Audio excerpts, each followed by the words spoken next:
I stay high flying through smoke clouds. Smoke clouds, I knew my worth, that's why I spoke loud. Spoke loud, I'm in the ocean, don't rock my boat now. Boat now, so much emotion, come get a quote now.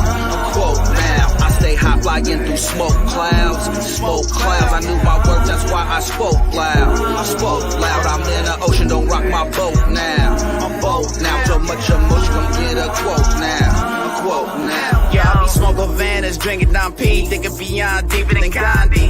While I'm on the yacht, counting G's, smoking trees. I'm about to be a billionaire, dipped in fresh gear, flicking $100 bills in the air. Bogard and Triangle, they getting money too.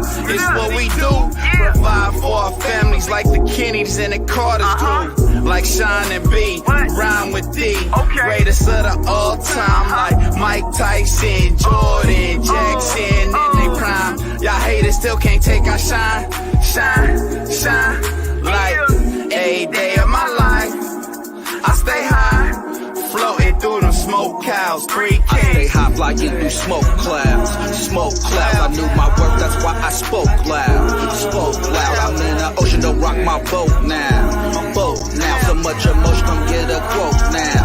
A quote now. I stay high flying through smoke clouds. Smoke clouds, I knew my worth, that's why I spoke loud. I spoke loud, I'm in the ocean, don't rock my boat now. A boat now, so much emotion, come get a quote now. A quote now. Slow and low like the chorus, smoke a forest like a wildfire. Sip on liquors in between, feeling like the golden child. Going up on some golden suds, rolling up on some potent bud. It's a daily situation where we come from. If you really know what's up, then you would get some. But no knots do not beat the same drum. I prefer cognac, but I will take rum. I prefer IPA, but I will go bud. Anything goes in the San Jose slums. San Jose slums, this shit is better than hot. Man, this shit is well done, done. 808 kick drums make the girlies get done. This is the new drink, it's smoke anthem. They call Bogard Scott free when they want smoke. I ain't talking about beef, I'm talking about that dope. Shipping out peas, flying elbows. No wrestling, but we off the top rope. Work fresh off the boat, packs on the plane. Then we back on the road, going state to state.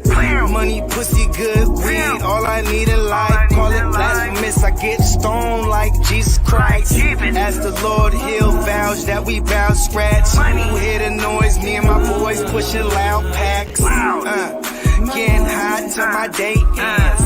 Cheaper apes, the day before Every day of my life, I get high, I get high. Every day of my life, I get high. It's beautiful. Scott, Prime. First off, I'm always in pocket. I'm more cocky than arrogant when I rock it. I'm like a funky experiment they concocted. But now I'm kamikaze in the cockpit. Pause. Fuck the game when my cock stiff. Fuck your side and your main for pillow talking. What part of the game is this? Is no code. I can't believe that it came to this. No hose barred, Bogard Scott free. I brought the block. No carbon copy, the one and only we rock. I heard the view is sick, but it's lonely at the top. Push work, steady working against the hands on the clock. I keep my head tilt, case anybody watching, I ain't trying to get pilt. Case anybody talking, anybody gut spilt. Best believe I'm plotting, best believe blood spilt. Get body, get killed. I'm always on some fuck how you felt. Cause when you push soft, can't be soft like felt. Shining dipped in water like Phelps. Meanwhile they still crying over spilt milk. Such a shame though. One of the many reasons why me and you ain't the same though. Go getter, I'm leaving with what I came for. No lactose, milk and shit for the sand hoe. Mooey. Yeah, you know, what up though? You got Herb Gotti, Herb the Block, Herb whatever you wanna call me. What's up, Bogard? Here we go. To be the shit on the MIC, it takes more than the dope beat. But goddamn, my man, you fucking did it again. Prime 1 fam, banging from here.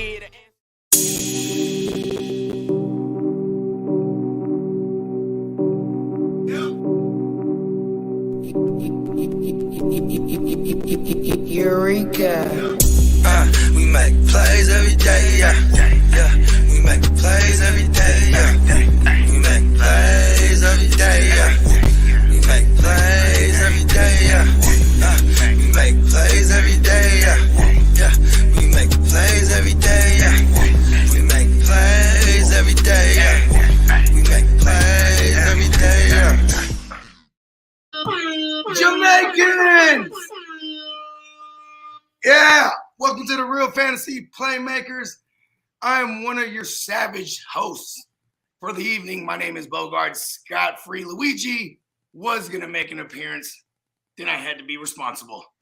Anyways, before I introduce our savage panelists, I got to say congrats to our man, the notorious man, the most notorious man in the fantasy football industry.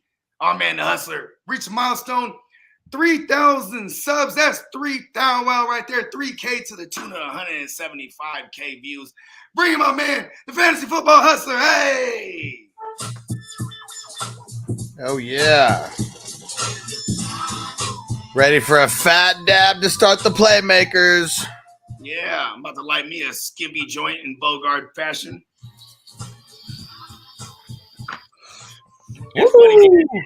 I've been saving, I've been trying to hand out this LS Green man. Kev, he got some rope. You know what I'm saying? Right, All right, speaking of the motherfuckers who got that good dope, when it comes to the artistry and the fantasyisms, man, he's the architect and the designer of a lot of the Playmaker look that y'all see. It's our man, the Neon Peacock. Yo, how is it going, fellas? Nice to see you. Nice to be here tonight. It's very nice tonight. Doing good. Congrats, Huss, on the 3K 7, and special welcome to all of you out there in Fantasyland who's watching us tonight, chilling, drinking a beer, smoking a doop, smoking a pank. However you're doing it, congrats and thanks, and I hope you made it through week 1 okay with our advice. Nice.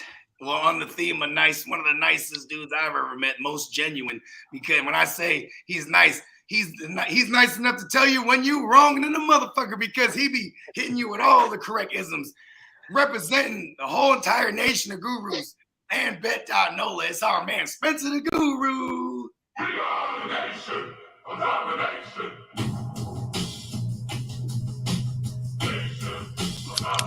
Woo! Woo! Cracking open a fresh one. What's good, y'all? Man, it's gonna be lit tonight. Playmakers. Man, I just gotta say though, let's have a little moment of silence for all those week 1 fantasy victims. That's enough for them. Fuck them kids. You best step up, because if not, we're gonna keep whooping that ass. Woo! Yeah. And real quick, let me shout out a bunch of people in the chat. If you guys left questions, just hang on to those for a few seconds. We're going to be going through some of our get them for the lows, and then we'll get through some questions here in a few. But we got Chewy in the house. Chewy. Crispy's in the house. Chewy, crispy. Wait, what do we got? We got tasty. Who do we got next? we got Uncle Buck. We got Chris McGrill in the house. Oh, there you go. What up? Uncle Buck. Hey, that sounds like a band right there. Uncle Buck and the McGrills. Uncle Buck had a big win in one of the leagues this week, didn't he? Man, I think he finished like top of the standings. Lost in the 14, but he still won the belt because he was the second highest scorer. Yeah. Well, look at the fantasy gods are unforgiving. Yeah. And Robert in the house. What up, bro? And we got some 420 crew members. Anthony MathQuest in the house. We got Titans for Life in the house. And Titans told Bogey, let's mix it up, Mariah. Hey, no, because we're behind the scenes. We're going back and forth again. We're about to shake things up. Then he was like, it turned into a shakedown, right? He was trying to shake me down. I was like, hold on. Trying to shake things up. And every time he calls out Mariah, we got the drop for him now. That's the one. I was gonna do it, but she has such better vocals than I do right now. I mean, maybe not like if her and I went head to head right now, it might be close. But back then, Mariah was on point. If you were singing Mariah Carey and you removed the mask on the Masked Singer, I'd be like,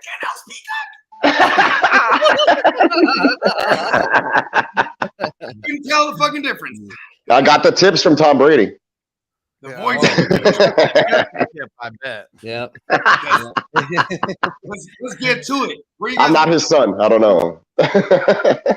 Should we go like position by position, like the Karma Sutra pause, or should we like?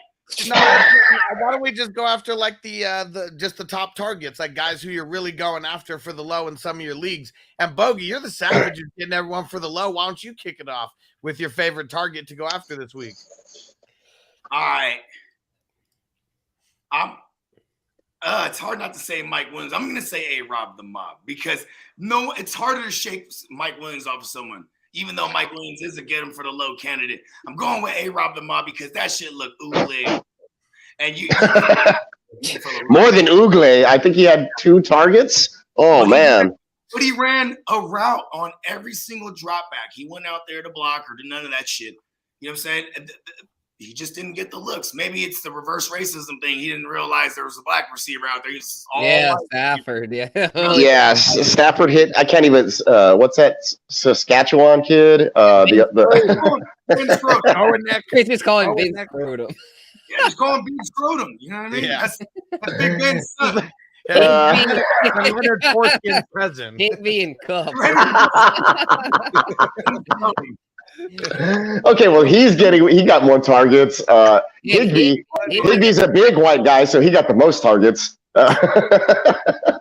Yeah, I mean, they're playing Atlanta this week. According to my calculations, this probably we can get him for the low, bro. You know what I mean? And I know for everybody that's been fucking with us since last year when we started doing get him for the low, this very week I was talking about get Bobby Trees for the low. Oh yeah, took Bobby Trees about a month to get. I don't think it's going to take that long with A-Rob the Mob, bro. They're going to realize like he's the second best target they got on that motherfucker. Especially when that offense is struggling and they didn't even go his direction. You got to start scheming him up just the way last year Vic said, hey, we're going to get Robert Woods more touches. And then all of a sudden he got more touches or more looks. They didn't translate like you said at first. It took a couple of weeks after that. But then once he got going, he was going until he unfortunately got injured, right? But you know, he was worth it for a bit, and he was a good, if you were able to not have him in that slump and then trade for him on the low, he was advantageous for that period of time. Well, if my calculations are correct, most people out there right now are like, fuck Allen Robinson. Yep. Get him off my team. Me included. I don't have him. I'm gonna hold if it's me personally, but he's perfect. So many people drafted him late. I mean, not every league he was going in the 6th round. He's going hella late in a lot of these casual drafts, but we can thank Andy Holloway for this, right? Because he put Allen Robinson as one of my guys, drove the ADP up like crazy. Now like crazy, and now people are just going to be pissed. You know, Andy Holloway was going to be on tonight, but I was like, hey, I told Hustle, he ain't coming on. Oh, that's right. He did mark him as one of those guys. I haven't been on the Robinson this year. I was on him last year. Then he just shit the bed on me. And luckily, I was able to trade him away in a package where I got Devonta Smith to go with my Jalen Hurts. And Bogart knows all about that story. It was a great trade for me last year. But I want to go ahead and just follow this up here. I got another guy who might have been drafted a little bit late because his ADP might have fallen instead of rising because of the rise of a certain back in the backfield. And I was able to trade for him today in a package deal, but I'll let you know the details about that later. But the running back I'm talking about was supplanted or was being supplanted ADP-wise and draft-wise by a Mr. Brian Robinson, who was unfortunately shot in the buttocks and the legs. Just started working on the sides, but in the ass, Jake. But if you look at Mr. Antonio Gibson, I'm talking about Antonio Gibson. I know he was in the doghouse and a punt returner or kickoff returner, and he was left for dead. But guess what? He had 130 all-purpose yards week 1. If you can sneak him away or package, something to get him, I think he's going to be valuable for a few weeks, and then you turn right back around and you send him to the Brian Robinson owner just in case whenever you're tired of using him in your flex. But I was able to acquire Brian Robinson today in a trade. I'm scared of Zeke Elliott. I don't like him. I know that the draft capital was a bit different. I think I got Zeke in the 5th and Brian Robinson went maybe like in the 9th. This guy in particular needed a wide receiver. I sent my wide receiver to the Archangel, Gabe Davis. Yeah, I got Gibson for Davis basically, but I sent yeah. I said Pitts in that deal. Yeah, I did. I sent Zeke along, but in return, I got Kyle Pitts with, Antonio Gibson. Right. It all came into fruition. This guy didn't need Pitts as like a tight end, whatever. I was tight end needy. So I felt like the trade was there between the trade off with Zeke and Pitts as far as draft capital was there. And then and then the production with Gibson right now. And I think that he's going to be. What's You're that? in the Lone Star State, correct? Yes, I am in the Lone Star State. Take a guess. That guy that you made the trade with in your league, he's a Cowboy fan. Actually, he's a Texans fan. The guy I made the trade with, yes, but he was willing to move on. He doesn't have a true wide receiver, like he's wide receiver needy, and he was after Cooper Kupp in this deal. So I looked at his roster and I was like, who do I really want? I mean, I went after Eckler. He wasn't, buying that. He wanted Eckler for Kupp kind of stuff going on. So I was like, all right, look, let's see what's a good running back that I could get for the low. And the only guy that stood out on that list in his, in his column on his team was Antonio Gibson. And so I got Antonio Gibson, Kyle Pitts, and $50 of fab for Zeke and Gabe Davis, who Gabe Davis was really the selling point. It really hurt me to let him go. But now my running back room is phenomenal. And I picked up Jeff Wilson on waivers. I spent $69 of fab. So it's really like I only spent $19 on Wilson. 69. Yeah. And I did that on purpose. I outbid the second place guy, but I think he had 44 or something like that. So it was a good bid. And then I immediately traded back, got $50 of fab back, which was over, it's $100 fab. So I took a big gamble, and now I have Antonio Gibson and Jeff Wilson. I got rid of Zeke, who I was really worried about with that offensive line and Dak's injury. Zeke's trash. I was saying that. I've been consistent with that all offseason. Zeke. Well, I felt forced to take him as my let me see.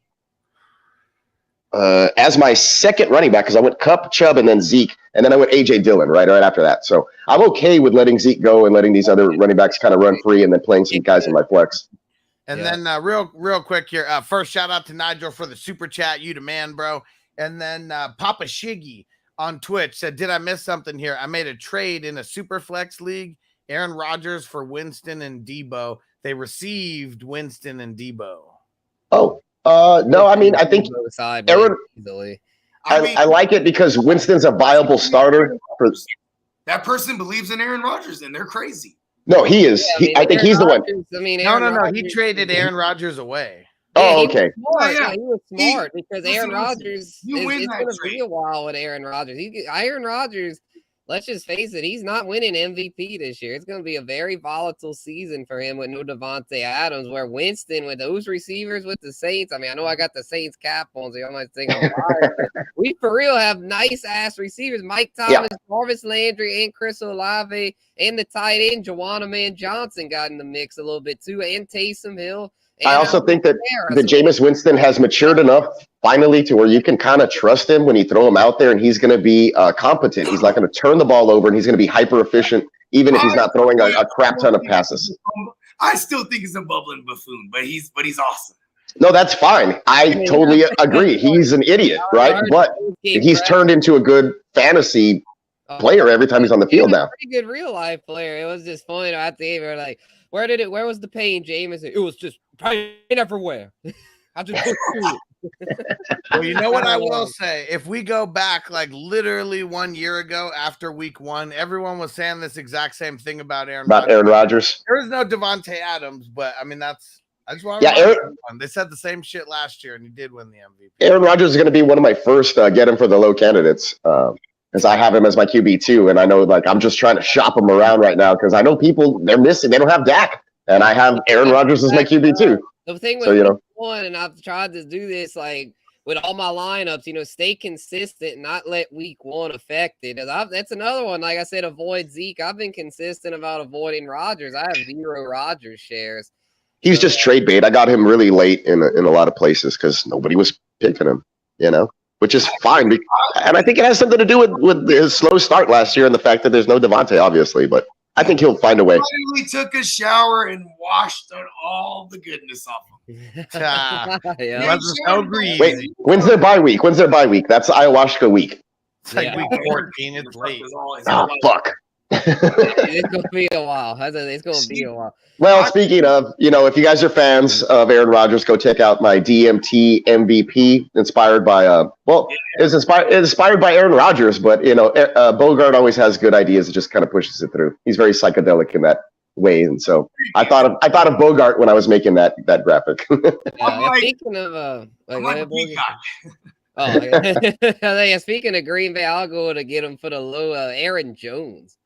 Oh, Aaron Jones to me is a perfect get him for the low because AJ Dillon out-touched him in week 1. So everyone's like, oh, Dillon must be the guy. But Aaron Jones is still going to eat in that system. I know Hustler hammered this point home, and it's true that Aaron Jones is going to be very involved in the receiving game because there's no reliable receivers anymore with no more Devontae Adams. So Jones's usage is bound to go up. I feel like last week was a fluke. Definitely wish he'd have gotten more of them greasy receptions, but I think he'll shake back, which is why he's a perfect get him for the low candidate. I'm trying to trade for him in a league as we speak. So yeah, I was going to say, who are you trying to send out to get Aaron Jones back, for Aaron Jones? Yeah, it'd be one of those things, like, if you have a running back, for example, King Henry, he didn't totally stink in week 1, but didn't do quite as well. I've got an offer on the table. It's basically, I sent him offered King Henry and Bateman and be getting back Jones, Josh Jacobs, and Mike Evans. I haven't gotten a response yet. I'm thinking he'll counter, Ooh, but I like that. but it's He'll probably come back with something a little heavier than Bateman. Like, if you have something a little. Yeah, which I have CD. I don't want to sell CD though. Oh, that'd be great. I would get rid of CD right now. But yeah, I might have to get rid of him.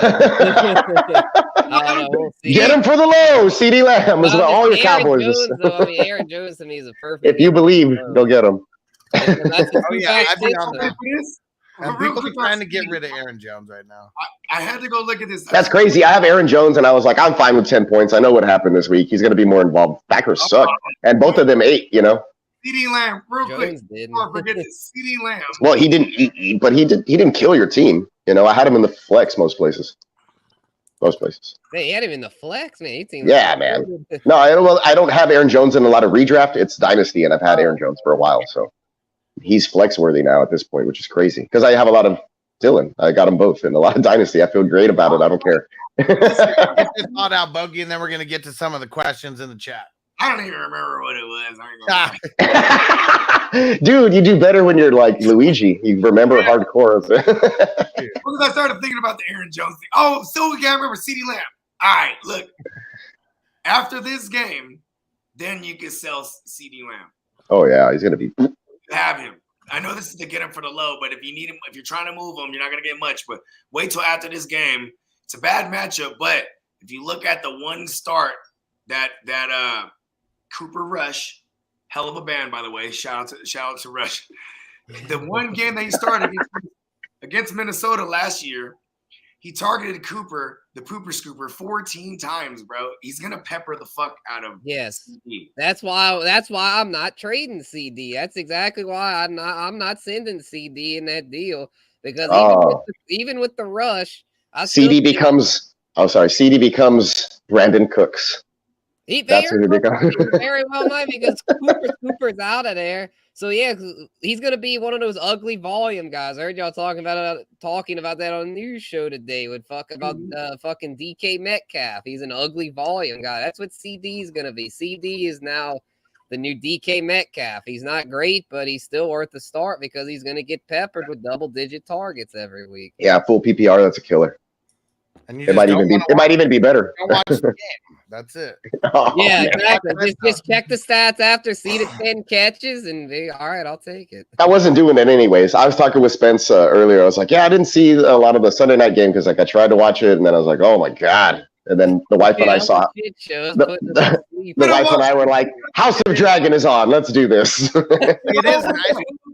It all went to hell because Peacock wasn't watching it. That's probably what happened, man. It was a crazy day. I got tuckered out with all the excitement earlier on that day. Yeah, cool. Whenever Peacock was on the stream, all the crazy shit was happening. I think Huss and I were just yelling back and forth. Oh my god! I think you had brushed your teeth and gargled with some Fireball. yeah. There's some in the fridge right now, but we're gonna keep it cool tonight. Turn it up. All right, let's get some questions in Let's get these questions in the chat. Shout out Fire away. Repping Serbia, throwing in those super chats. Woo! Said, J.K. Dobbins and Lazard for Monty and Bateman. Which side wins? I feel like neither. The Monty Bateman. Well, yeah, it's kind of players that are alive. Good call, Huss. Yeah. I would say, I guess. Oh fuck! If this is Dynasty, then Dobbins, Lazard. Yeah, I don't. Redraft unless someone tells us different. In redraft, And then I'll. I mean, Oh, man, shit. that's tough. I mean, rather have the you Bateman can make a Montgomery case side. to me. It's a very even trade because I feel like, J.K. Dobbins, if he can come back and take over the lead role, he'll easily outproduce Monty. Okay, look at this. Hold on. This is upside versus health kind of question, I think, right now. I'm not a doctor, nor do I play one on the podcast, but I'm about to regurgitate some of the fantasy doctor shit. What they said about JK's knee is that first of all, here's something I know. Most ACL. Is it Todd Gurley knee? Is it a Todd Gurley knee, or is it better? Adrian Peterson came back from a torn Todd ACL. Gurley was arthritic after the ACL, right? So Yeah. and his ACL was non-contact, like most ACLs. Most ACLs are clean tears and they're non-contact. This guy was flashed down on, and it tore his MCL, LCL, and ACL. So full structural damage. You know who had that same injury? Carson Wentz. How long did it take him to come back? Almost like a year and a half, right? 2 years. The following year to start the year, and then he he got all these other injuries because you start favoring your other shit. You know what I mean? Yeah, hamstrings, all these soft tissue injuries. JK's a running back. You got to cut. You got to do all that. There's a reason why he's not ready yet. And next year he'll be nice and dirty cheap. You know what I mean? I don't want nothing to do with JK this year. That's fair. It's with Monty. He was in high school. Like, if Herbert takes over, but I think Monty will. Yeah, I would probably give a side edge to Monty and Bateman because. Yeah, give me the healthy guys right now. I mean, we don't know when Lazard comes back. Lazard was never a volume guy. I mean, hell, Romeo Dobbs probably still be involved. Christian Watson will still be involved. I mean, I'm scared to start Lazard this week.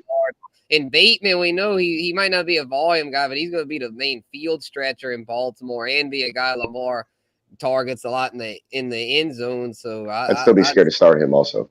Yeah, I mean, maybe he's better. He's a flex. Bateman, I mean, he's a decent flex at least, where Lazard could be, but we just don't know. Bateman's Bateman's a WR4. It's crazy.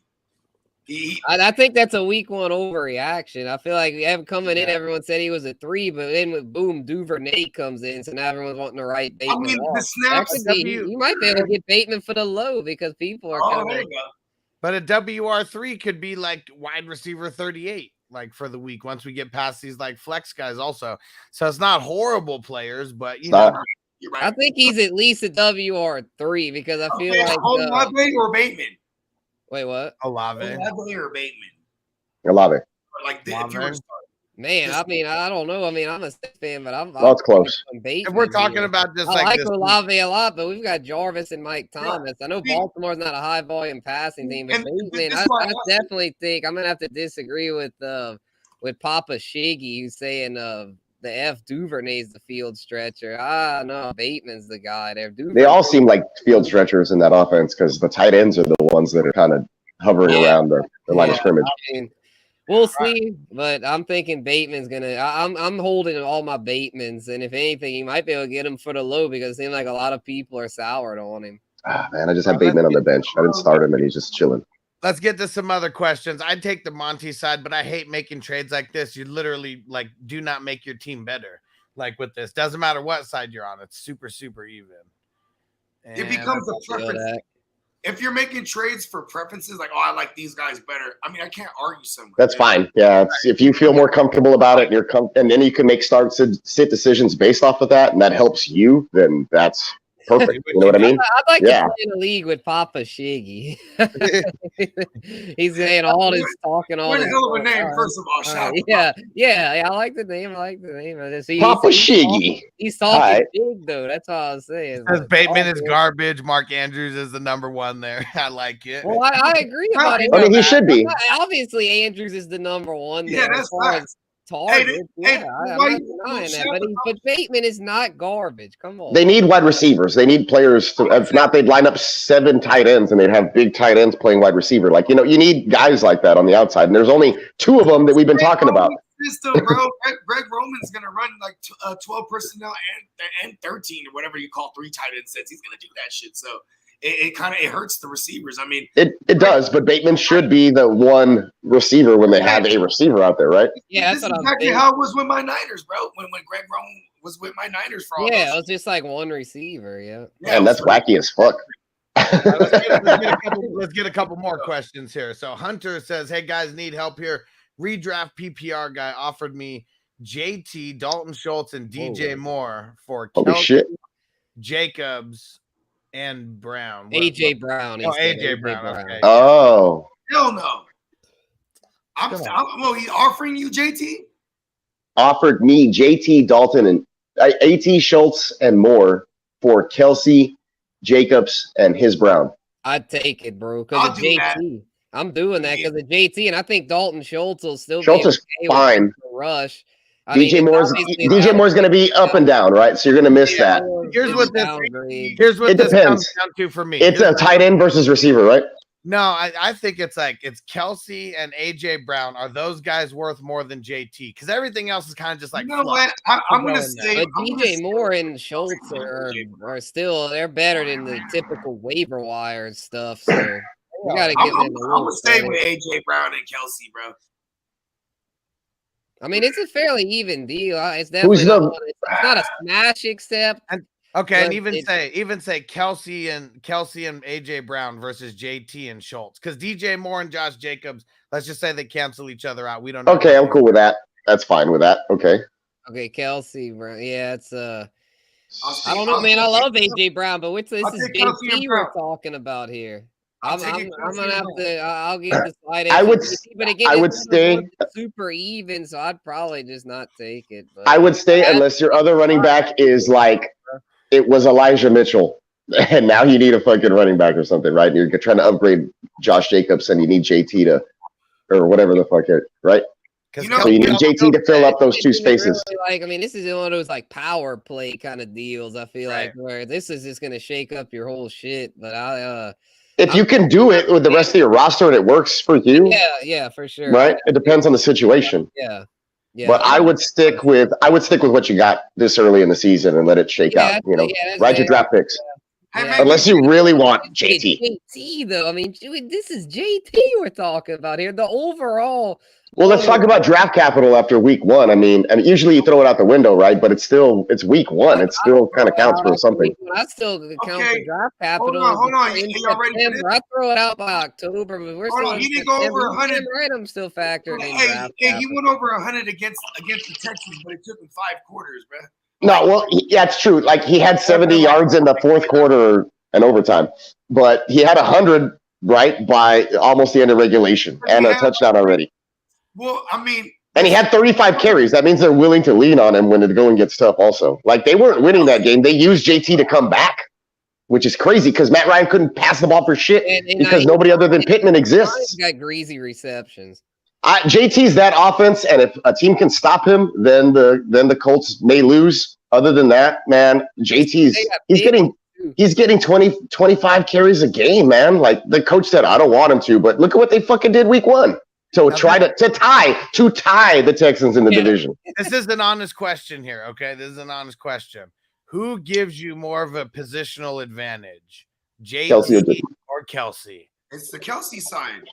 I don't know. Running back is so thin outside of like the top 10 to 15. It's even twice as much if you play in a league with tight ends like that. But I don't know, man. I mean, it's tough to say. It's tough. Because JT's not catching a lot of passes and full PPR, whatever, but he's a machine, right? He's a machine. Well, so is Kelsey. It's just so few running backs to trust. I mean, as far as like if it's a 2 running back. Think about this. JT's the only running back, and Naheem Hines gets a couple carries. Because you only have to start one tight end. Right. Travis Kelce's the only tight end on the team, but I think 9 other guys got involved in the reception game for the Chiefs, if I'm not mistaken. Yeah. So, I mean, until they can stop Kelce, I mean, I don't know. Neither of these guys can be stopped. It just comes down to what you prefer, honestly. Right. Yeah, and the reason that kind of a problem. Do you feel more comfortable with Kelce, or do you feel more comfortable with JT? I like AJ Brown's schedule. It's dumbass soft when you look at the corners he's about to map. I love AJ Brown. Yeah, I do too. Look at the Eagles' schedule. I Yeah, love shitty JT ass a lot corners on though his too. football. It's one of those again. It's kind of I'm a Texans fan, so I got to say, fuck you, JT. Travis Yeah. Kelce. Hey, Travis Kelce finna be in a gang of shootouts, and there's another one on the docket tomorrow. You know what I mean? Like, I'm gonna stay with get it. Kelce. Here goes another question. I hope that helped. Low risk. Well, hopefully it did. Hopefully it did. He talked you through it a little bit. I don't know. When you're trading top dogs like that, you kind of are just trading for preference. Like, who do you really want to cheer for? Because, Yeah, I'd rather have Antonio Gibson on my team than Zeke. So that's how I did that other trade earlier. I talked to you guys about. Yeah, I mean, it's preference. It's a preference thing. You know what I'm saying? I don't want to cheer for no Cowboys. I didn't even want to draft him when I did. But you know what? It was that easy to trade him away. yeah. And shout out to Papa Shiggy who just subscribed. On Yes, sir. Twitch. Let's get it. 3K and 1. Oh yeah. No, this is on Twitch. Oh, my bad. Yeah, so they joined the 420 crew officially on Twitch. Nice. Appreciate you. And so here goes the high upside, low risk. Chat and 420 crew, need your help. Should I trade Jalen Warren and Rashad White to the manager of Najee and Fournette for Darrell Henderson, or just hold? I mean, if you need a running back, like a flex worthy running back right now, or just like week 2, week 3? Yeah, for week 2. This is like a now move because really those guys ain't useful to you unless those other guys are dead. And that guy is probably shook right now. He has both foreskin and Harris, right? And you happen to have his handcuffs. If you got him by the balls, and like both that, are probably going to play this week too.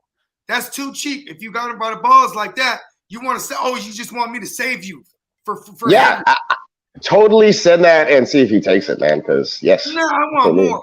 I want something better than Henderson. You can do Henderson and throw in something else if you might need like another positional player. Like scratch Henderson, like see what else he got. Or you could do that also. But I like Henderson for a filler right now. I don't believe in Cam Akers in the return. I mean, well, how about the only guy I believe in the return from something crazy this year is Robinson. Hold on, live in the world he don't do this trade, right?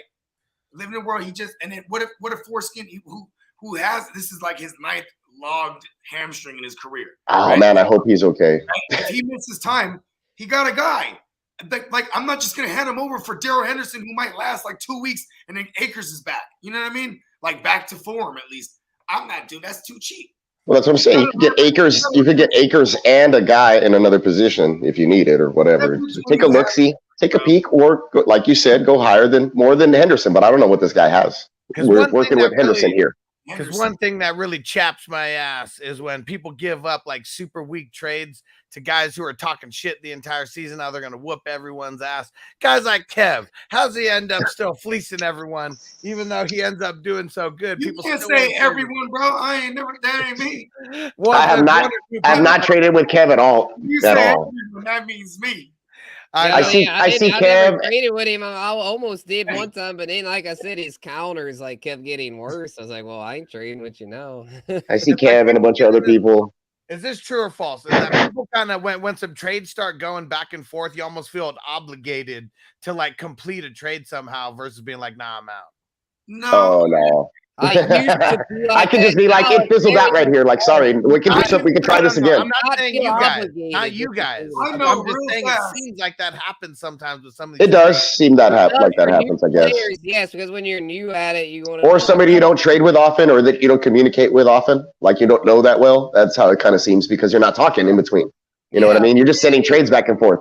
You're not sending a little text like, "Hey, what would you do for this or that?" Or "Wouldn't you throw this in?" Advice, don't be obligated to trade with somebody. Which is why I like Sleeper's functions. You can throw a little voice chat in there and throw your voice and just be like, "Hey, bro, like I can't do that. I can do this instead," or like this. And if you do that, then when they counter, at least it's something you were expecting, and it's a little easier. That's how I got the guy last night. I know this is kind of weird, but I slept on the fucking waiver wire, and then when the waivers cleared. And I got fucking Jeff Wilson for $69. I was like, I need that 50 fab and give me Gibson. So I fucking smashed the accept. 69 fab. Had to throw that back in there, but I feel really good about that trade because I did not want Zeke on my fucking roster. And real quick, first time chatter on Twitch said, should I trade Saquon Barkley while he's hot for Dalvin Cook? I'm gonna say no. No. This could be RB1 Saquon again. You never know. Like on a shitty team, doesn't matter. Dalvin Cook, don't overact till we going too much. Dalvin Cook. I'm not saying to do that, but remember, Dalvin Cook was drafted ahead of Saquon in basically every league. You know, if you could, I would say this. Ask for a something else with Dalvin Cook. You know, maybe try to upgrade like at your flex spot as well. If you can do that, fuck yeah, do that. Yeah. If you're scared, that Saquon's not going to continue this week 1 fluke, you think week 1 was a fluke? He's going to continue this pace. I think he'll be an RB1, but there's no way he's going to be the number 1 running back. Then you can flip him quick this week before it gets worse. You know what I mean? Then do it now. Yeah, 100%. Yeah, his stock is very high right now. In a vacuum, this is too even where I would side on the better offense, and that would be Minnesota. They're going to be a better offense. So pull the trade. The guy's interested, and you're like, I know he's a phenomenal athlete or whatever, but you know the history says that he's either going to get hurt or the offense is going to suck. And he hasn't done it with Daniel Jones. He's done it with Eli. How about some dying ass motherfuckers? How about a quick yes or no for Albert? Sell high on corduroy pimping. Yes. Do it. Yeah, bro. Hey. Depends how high. I can tell you why. As a Saints fan, I can tell you why. Because the Saints suck against like those read option zone run schemes, like the way Atlanta was doing Mariota and the pimp. Jalen Hurts and the Eagles backs last year gashed the Saints. The Saints defense thrives against pocket passes. Like that's why I think we're gonna do well this week against Brady and the Bucks. I'd fade Brady this week. I don't see him doing well against the Saints. But as far as those running quarterbacks, like when Trey Lance faces us, he's going to go yay. When Jalen Hurts faces us, he's going to go yay because we have no answers to the fucking running quarterbacks. But the passers, pocket passers, we do. So, yeah, the short answer is yes, fade the pimp. Hey, listen, he's 30, what, 33? He's climbing up 32 at least. And he barely, out of his whole career, we barely saw him start pimping last year. But that's all I'm saying. He didn't even last the whole it was first half. He's 31. First half. Second half. I was going to say 32 at least, but okay, 31. Damn. Seems older. Hey, he's awesome, bro. You know what I mean? But I don't think it's going to last too long if they keep using him like that. And pay attention. The first 2 carries of the game was Damian Williams. But that didn't last, though. He didn't last. He got hurt. Just like Damian said. I'm just saying. Yeah, his ribs broke down. Damian Williams is 29 or some shit, right? Why didn't Al Jair, bro? Where's Al Jair? They told his ass to stay at home. We don't even have a spot for you. Yeah. That's why the Falcons suck, because they're fucking stupid.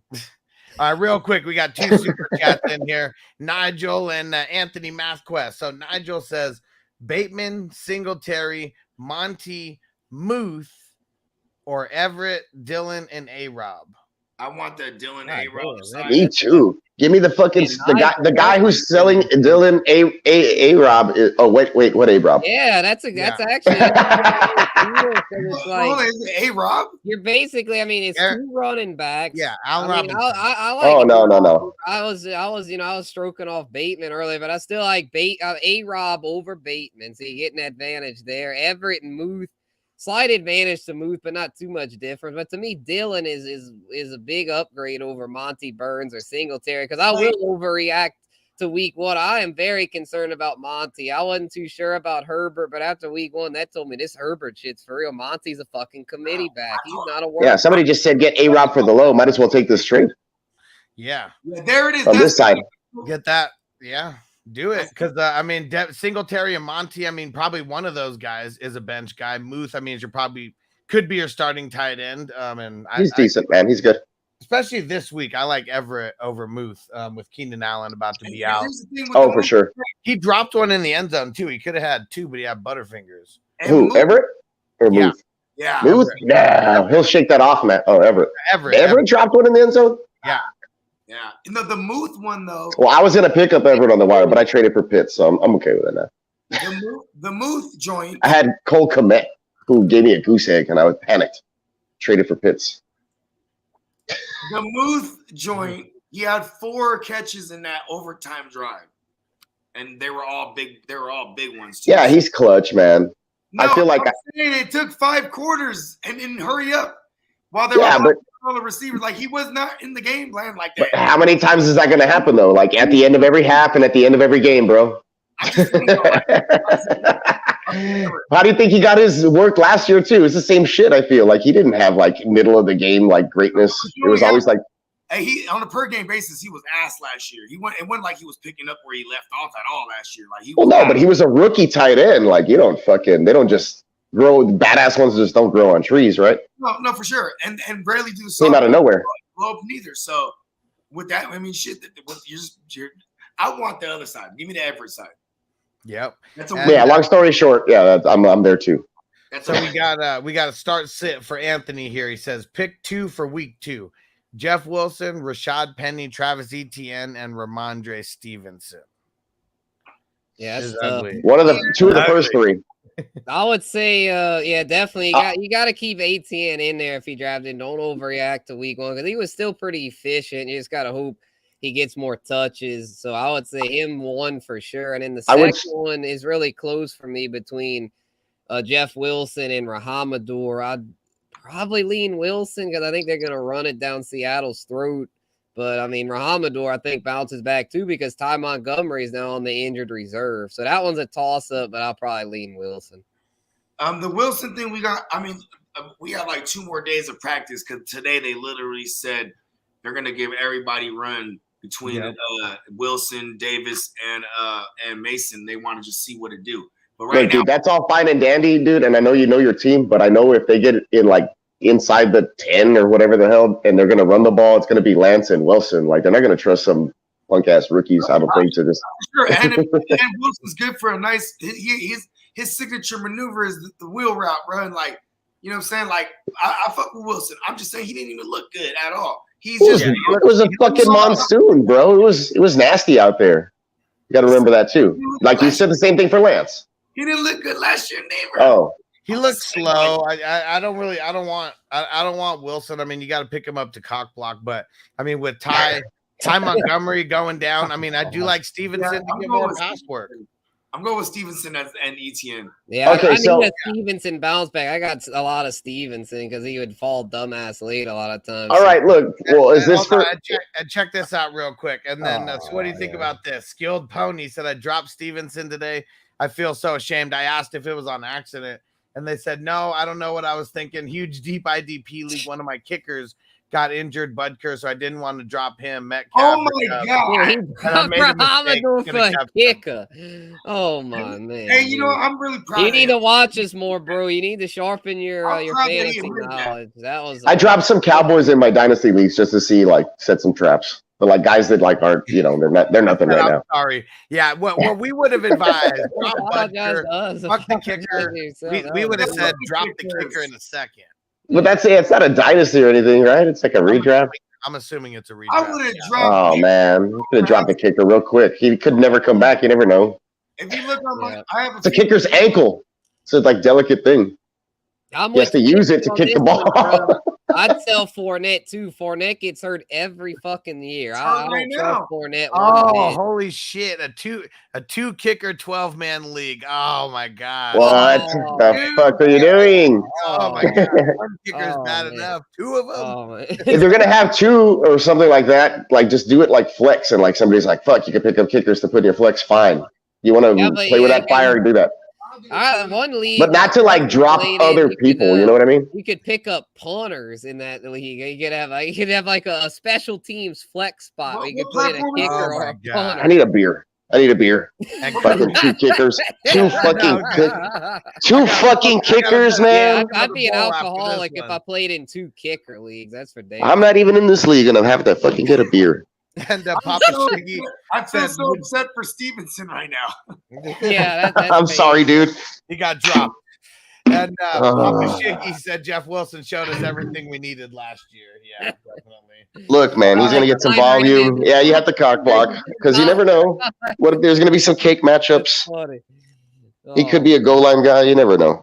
And if I missed, so you guys taking your shot? Oh, sorry, go for it. If I missed your question, just rethrow it in the chat. I mean, we got so many questions coming in; it's kind of hard to keep up. So if I missed your question, I apologize. It's not on purpose, but just rethrow it in the chat, and we'll get it pulled up here.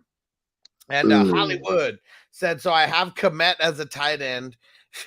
Should I stick with him? I was thinking about picking up Kylan Granson. I like the target he was getting. The dude from the Colts, the one who got was the leading receiver for like the tight ends for the Colts. Holy shit, dude. I was watching that game. I don't even remember him catching any passes. I mean, it's Pittman. Every fucking time we got it, it was like Pittman. Yeah, I was like, oh, damn it. Pittman again on third down? Son of a bitch. I think Komet's going to come back, but this is one of those reasons. Like, I was off of him in the game was horrible weather, though. Got to throw that game out the window. Let me get my thought out there, because I was off on him in the beginning and just everyone in Chicago in general. For sure. Then we saw him catch a touchdown in the preseason, and we're like, oh, shit, is this going to be a thing? I saw him catch a few passes in the preseason and then a touchdown. So I was like, why is he getting targeted so much? Now I'm going back to the beginning, and I'm like, fuck Cole Kmet. Well, that's the way I feel after week 1, but I kept him on my bench. I traded for Kyle Pitts. Cole Kmet sucks again. I can cut him, and I can keep that roster spot to pick up a new fucking stud for week 3. You know, so it's all in good plans. Crispy said motherfuckers must be smoking dirt weed making a league with 2 kickers. Good Lord. Yeah, Crispy, facts. Hey, Crispy was there when they invented kicker leagues, and he's appalled. He's like, 2 of them. What? When they did the first one, they had to, like, tranquilize Crispy because he went apeshit. And I know everyone. Yeah, he just started kicking everybody's ass. Like, fuck this kicker shit. What? I'll let you handle this one, Bogey. Papa Shiggy on Twitch says that Davis Price is going to be the guy. Watch. Oh, yeah. That's what I was going to ask. I was like, who you guys rocking with out of that one? Are you rocking with Mason? You're rocking with T Price? Hold on. I'm definitely not rocking with Mason because he's doing all the Twitter sheets. I want to know why. So Mason first. Hold on. Your homie O-Dog's in the building. He said, yo, CJ, what's up? Who's that? O-Dog. He said, yo, CJ, what's up, blood? Oh, what up, blood? Hold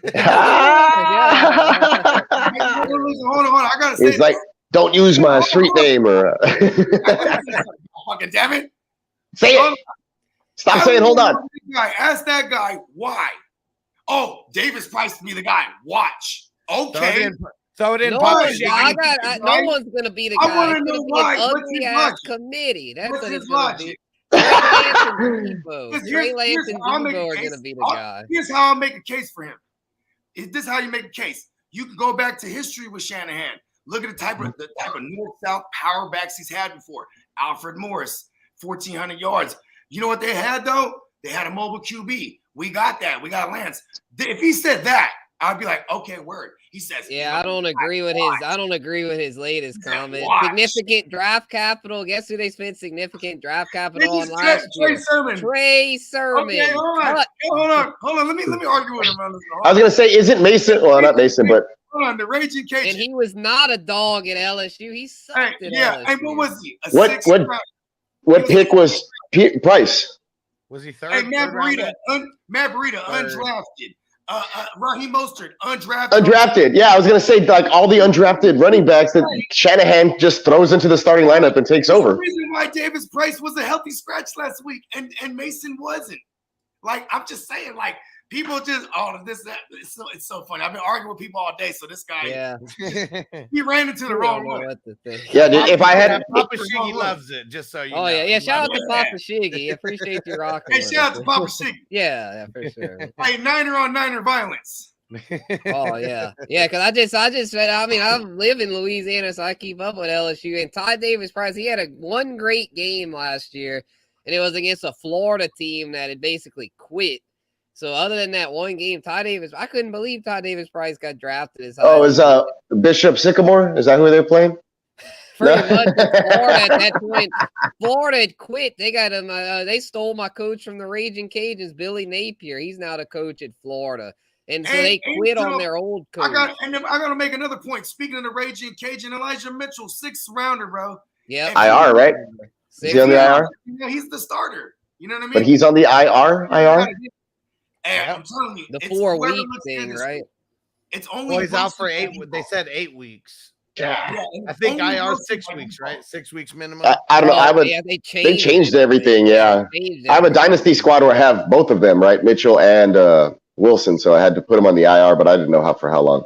And I gotta say this one more thing is that when it comes to the Niner backfield, bro, if you just know nothing about nothing and you're a Niner fan, you could always say to me that it was always that other guy, not the one everyone thought it was finna be. You know what I mean? Yeah. Hey, when Shanahan got there, it was Carlos Hyde. Nah, it was Matt. Oh yeah. You know what I mean? When in the next year, everyone thought it was Matt Breida. It was Mostert. You know what I mean?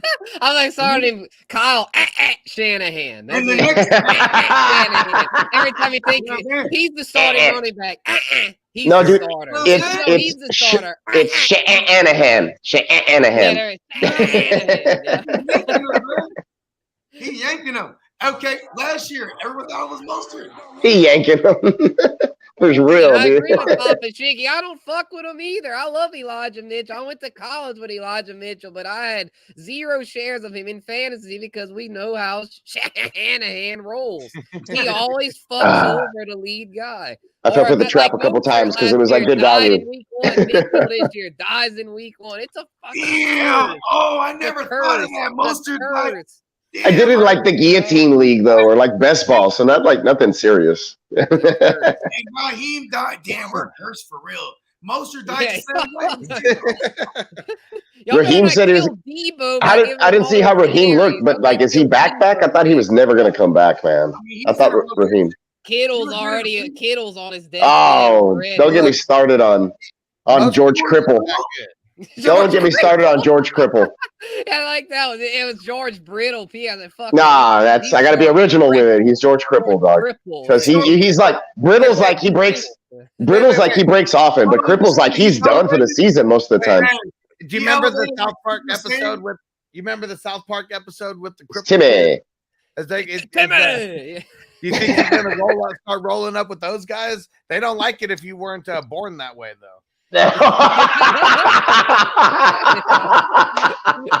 Damn, they like discriminate. Like, nah, he's new blood. Shit. He didn't even, speaking of George Cripple, he wasn't born this way. He didn't practice again today, so he might be out again. Damn. All right, no offense to anybody in a wheelchair out there. I'm sorry, man, but I was an idiot for taking. Hey, George still got one of them handicap placards in his Bentley, right? He probably could actually qualify. Honestly, like he's been injured long enough. I think. Him and Sammy Watkins. Damn. Hammy. I was going there. Hammy Watkins. Hammy Watkins and George Cripple. Takes the cake. Oh man, I know, dude. I can't make a shirt like that. It's like I think it's too offensive. Yeah, PC police would cancel you. Oh no! I have some borderline shirts on my website that are like, "Hey, what's going on here?" The Kirk Cousins.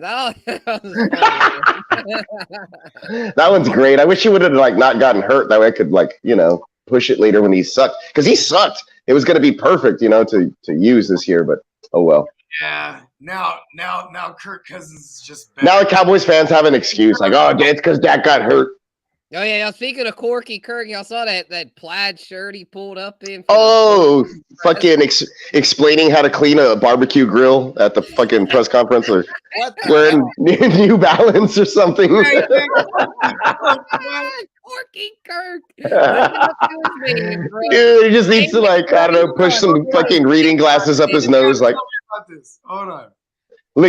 Kirk Cousins licks his fingers before he turns the page on the newspaper for sure. Like. What up, Francisco? Kirk Cousins wears an ascot and crosses his legs by the fucking fireplace. Reading glasses with the newspaper. Kirk Cousins is like a fucking he was a bad guy on Scooby-Doo for sure. Bro, he wears a turtleneck and he retires to men. I love Kirk Cousins for fantasy though. Fuck yeah. Yeah. Oh yeah. He is a little quirky though. You like that? Man, look at this question. Danielle was mad as fuck. We're supposed to get Corky Kirk, man. I tell you, Oh, look, we got another question here. You think this is even close? CEH or Gabe Davis? I mean, obviously, I'm on the Gabe side. I like Gabe Davis. I just traded away Gabe Davis, and I feel awful but good also because I improved in other areas. See, here's the thing. Anytime you see if someone got 2 touchdowns, you gotta go look how it happened. Okay. Oh shit, he had 5 targets. Wait, how many touchdowns do you have? 7? I don't know, bro. That's not enough. It doesn't matter. He's gonna have a shitload of touchdowns, so he'll save his week every week. Dave Davis was on the field damn near 100% of the time. Yeah, that's the thing. Chase said on Madden 23, Kirk Cousins has a 99 at getting COVID. Yes. Fuck yes. This just turned into roast Kirk Cousins hour. He's automatically COVID. hey, check this out. Kirk Cousins, when you're in Minnesota, right? If you turn on the TV, bro, this fool represents like all the used car lots. The mattress center. Yeah, the mattress. Like, hey, I'm Kirk. You come to the mattress center. This motherfucker, hey, he's getting all the way. He got all the guaranteed money bags, bro. Yeah, no, but that's true. Have you seen the commercials?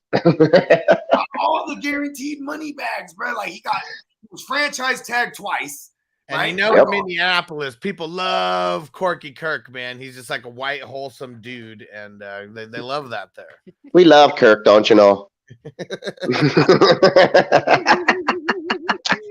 I bet you Corky Kirk got like a compound somewhere. You know? He probably he's loaded up with fucking a shitload of guns.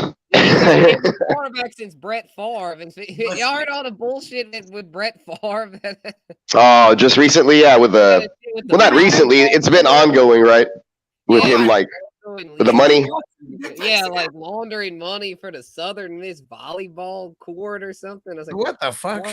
Yeah, yeah. It was supposed to go to like the people who live welfare people to eat and live, but it went to a fucking building of volleyball shit. I don't know. What the fuck? The governor funneled money, right? Yeah, you know more about it, I'm sure. I'm telling you, ever since volleyball court or some bullshit. Ever since he went to the Jets, he's been on a downward spiral. All started with him sending dick pics.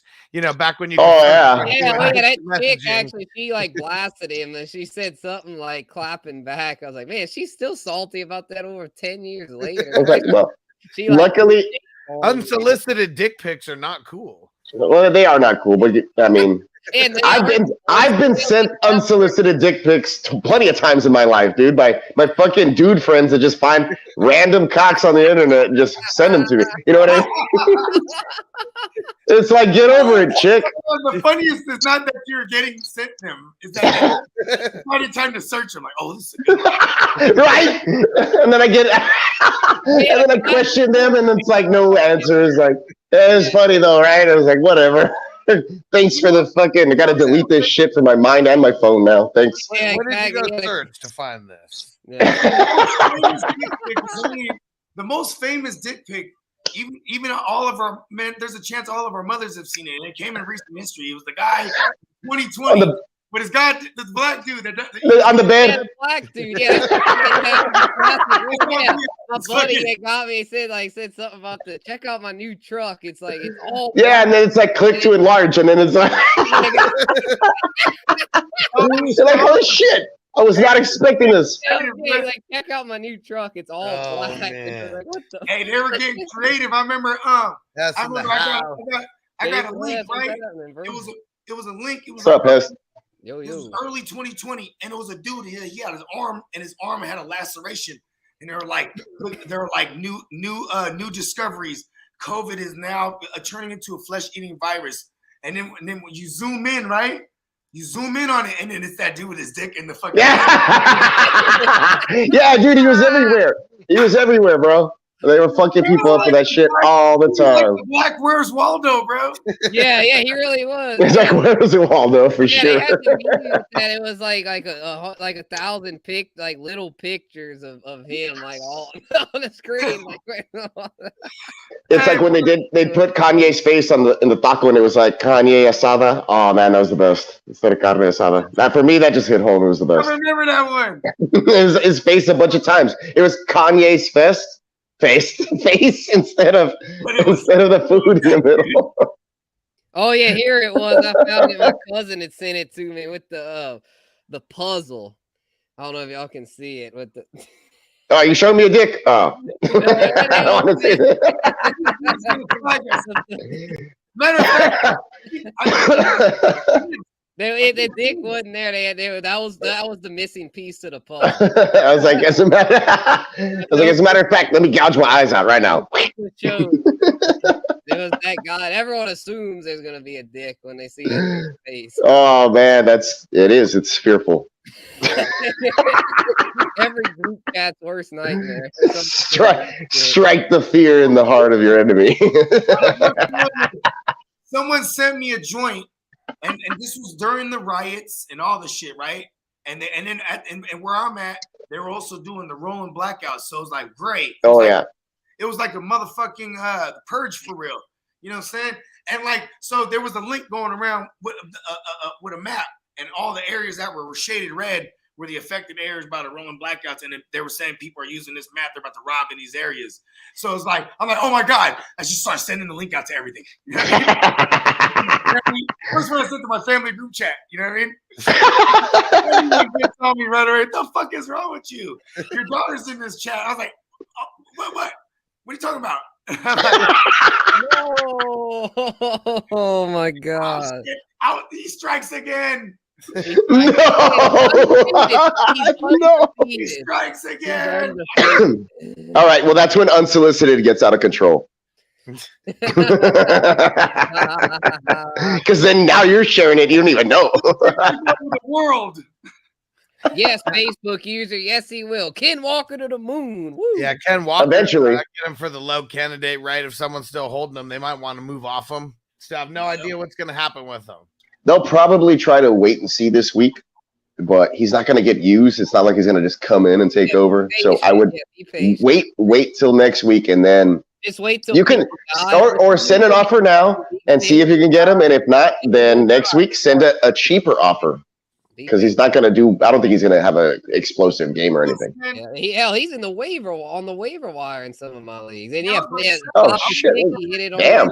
Penny going to get hurt at some point. Yeah, he always does, right, Papa Shiggy? Yeah, I was about to say that as well. Hey, Rashad Penny's a dying motherfucker, bro. Oh yeah, he always comes back to life. He comes back to life for a few, then he dies, and he's like he looked like he had way more fantasy points than he actually did. Like I looked after the game and I was like, what the fuck? He didn't do shit. Yeah, he had all their backfield touches. But like nothing was going on in that game, or like nobody like scored end zone points. Games this week were straight up dookie, man. The fucking Bucks, Cowboys, and the Seahawks. I have a feeling that a lot of those are going to be that way, except for tomorrow. Yeah, tomorrow. Smash the over for tomorrow. That's going to be a shootout. Hey, I don't know. The last time I said that, it didn't happen. Fucking Rams. Rams shut the bed. Yeah, with no. I don't think anybody's going to shit the bed tomorrow, though. I don't think they'll shit the bed, but yeah, the over/under set very high, 54. So yeah, you think a defense is just going to come out and smack somebody, or the offense is just going to screw something up? I don't see that happening. So. They went over if JC Jackson doesn't play, I mean, there's more of a reason why it might go over. That's even better. Bonanza, but we're all here for points, right, people? I mean, we're here for the points. Let's hope the over hits for sure. Yeah. And X Diamond said, should CD Lamb for James Robinson and Ayuk be vetoed? Not right now. No, it shouldn't. It's not James Robinson, CD and James Robinson for CD.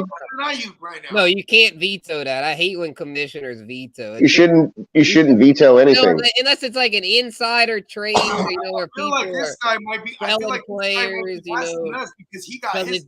I bet you he. I have a rule, like if somebody, like one of my parties in my league, because I'm a commissioner in one league, right, and all the trades are automatic, they just go through. Like 2 people agree with. Or 3 people agree, like on their own, and they push a trade through, and everybody accepts. It's done. Yeah. It's within 24 hours. Somebody comes back and says, "Oh man, it was a mistake," or whatever. Like I fat thumbed it, or like I didn't mean to. Like I didn't mean to. Like I thought it was the wrong player. Seconds, not 24 hours. No, dude, no. It needs to be a valid excuse. He has to write me a fucking paragraph, and then I have to put it to the league, and then I put it to vote with the league. Then you know what I mean. Other than that. Other than that, the shit it goes through, man, and it's done. You know, it's done. Unless it's like a random fat finger mistake. My kid had my phone. You know, like that could happen. Like one of those crazy, excuses that I might actually believe. But I don't know if I like. Why would your kid go and then accept your fantasy trade? No, dude. My laptop was open. Did you ever see the league? Did you see when Ruxin, his daughter, changed his whole league? She fucking traded. She dropped players. She sent a new lineup. The ex-girlfriend shit. Where the dude's ex-girlfriend. That one also. Dude, look, I've had crazy ex-girlfriends. She got into my phone. She has my email. She hacked into my Yahoo account. I could believe. If that I could believe. That's what I'm saying. Sometimes things happen, bro. Oh my god. I agree with Papa Shiggy on this. He said vetoes can lick my taint. Yeah, I don't like them. Like, don't veto, but like if there's a special thing and the other party agrees, right? He accepts your excuse between them two or whatever, like special circumstance. Fine. I haven't run into it, but I always tell people they can talk to me if they have a problem with something. Hey, vetoes is beef, bro. Dude, I don't veto shit. Like I said, all trades are final and go through on their own. You guys talk it out. Sleepers dope because if you put vetoes, it'll show you who vetoed. And so nice. I don't fuck with vetoes, so I don't know. Just vetoing shit just because they don't like people trading and shit. Shit goes through. That happened in a fantasy automatic baseball league. I was in. People would literally veto every trade because they didn't. Yeah, shit's whack. I'm not in those leagues. Yeah, automatic trades. Yeah. And I had motherfuckers getting mad in my home league. I removed that shit. And you know what I'm saying? And motherfuckers got hella mad. Bogard, you got to do a song, bro, about all the fantasy football pet peeves and just throw it all together in one fucking track. All the shit you don't fucking like. Yeah, just do a diss track. Dissing all the idiot fantasy football. There you go. That's what I get. Veto something. I'm just going to start calling out. I got a long list. It's a 9-minute track. Standard league, my balls. Part 1, 2, and 3. Fucking kickers, my nuts. Fucking trilogy. Yeah. I come out with the prequel. Back when I used to get trade raped, and then now I'm whoa, pause. With the raped first. I say rape trade. You did. Like date rape trade. Yeah. Rape trade. Jesus. This shit's getting brutal. Yeah, you freaking you drug them and then you take their phone and make a bunch of trades. That's literally crazy. That's the only time that a trade gets overturned. That's what I'm saying. Yeah, shit like that happens. Literal trade rape. I think that's how the coin. Dude, I've had crazy things happen. Here's one for Bogey because this used to happen to him. He's clamming in your windows. He's snaking. Hide your kids. Hide your kids. Hide your wife. Well, obviously. Because they're raping everybody out here. Yeah. You gotta watch them. Hide your kids. Hide your wife. It's kind of double side. It's a double-edged sword though too, because most of these motherfuckers that want to veto, they don't make trades, bruh. Exactly. They're just like, oh, this guy's team's getting better, and this guy's team's getting better, and I'm just sitting here not making trades because I don't want to trade. Like, I'm gonna veto this. It's like, fuck that. Fuck those motherfuckers. You don't get an option to veto this. And then you don't want to trade. Talk to people. Hey, when a motherfucker like me gets hot about this shit, you know what's the most shit I hear? They talk all this shit, then I get savage because that's how I'm gonna react. Then they go, hey, whoa, bro, it's just fantasy football. Yeah, bro, I'll kill you over this shit. It's up now, motherfucker. Yeah, those are the ones we were saying about the size of the week 1 victim. That's enough for them. That's enough for them. Yeah, that's enough for them. Yeah. Those are the ones. Fuck that shit. Hey, those motherfuckers that don't make trades. Exactly. And then they wonder why their team sucks every year. All the effort to get in the chat and say all this shit. Shut the fuck up. I'll dead your ass over this shit. I feel like that's my brother-in-law though. He plays the waiver wire and he just shoots like his shot on fucking random ass players. It's like, bro, he's the Taysom Hill guy. Yeah, he's the Taysom Hill guy. Yeah. But at the same time, like he talks a lot of shit. He talks a lot of shit in the chat though, like, you know. So at least he keeps the league fun, but he doesn't trade a lot, you know. But I mean, you don't want to trade for his players either. They're all fucking boom or bust, you know. I had a dude argue. He got so upset that we went back to 12 teams. We're supposed to vote on this, and then everyone goes, "Oh yeah, I would have been good with it." Yeah, because you know why? Everybody likes more money. You know what I'm saying? Look. Let me read you. Let me read you his draft. Someone in your league that's gonna find something to trip off of. Let me read you his draft. I have it right here. Like, okay, fine. Like first two rounds, you can't really go wrong, right? Look, he was 1, 2, 3, 4, 5. He was the 6th pick. So he went Najee, Debo, Etienne, Damian Pierce, George Kittle, Kareem Hunt, Rashad Penny, Darrell Henderson, Trey Lance, Mecole Hardman, Devin Duvernay, Michael Gallup, and then I don't know what the fuck else. How deep is that league? There's 12 of us. Yeah, it looked like a 14-team league. That's what I'm saying, dude. How do you do that? I don't know, man. And then he talks a lot of shit, and then he lost week 1. Surprise, surprise. But he was like, but Kittle got hurt. He picked up Hill, right? And he played him. He's like, oh, best move of the week, like all early in the fucking day, right? Talking shit on the fucking chat already. Like he started Taysom Hill and Duvernay. Yeah, bro. And he was already yeah, like talking shit about both of them, like going off, like he was a fucking genius. And then the rest of his squad didn't do shit. Hey, that's like a DFS lineup right there. Yeah, exactly. He plays redraft like DFS, like all the time. I swear. Man. Let's get a couple more questions flowing here real quick. So Caleb, let's do it. CD Lamb for Evans and Allen Robinson.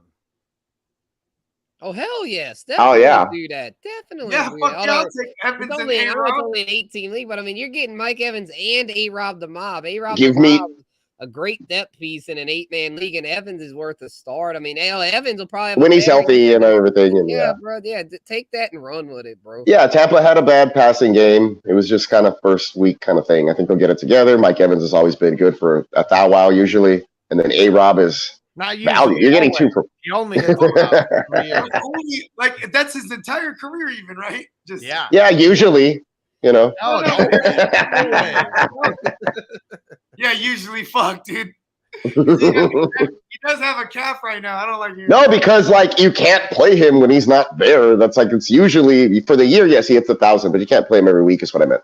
Yeah. Like usually. That's my vibe. And Emmy said, do I drop Alexander Madison for Brian Robinson if you have an IR spot? Yeah. And then that would do it. But, Madison. You could do that as well. I think that's a savvy move getting early on Robinson right now.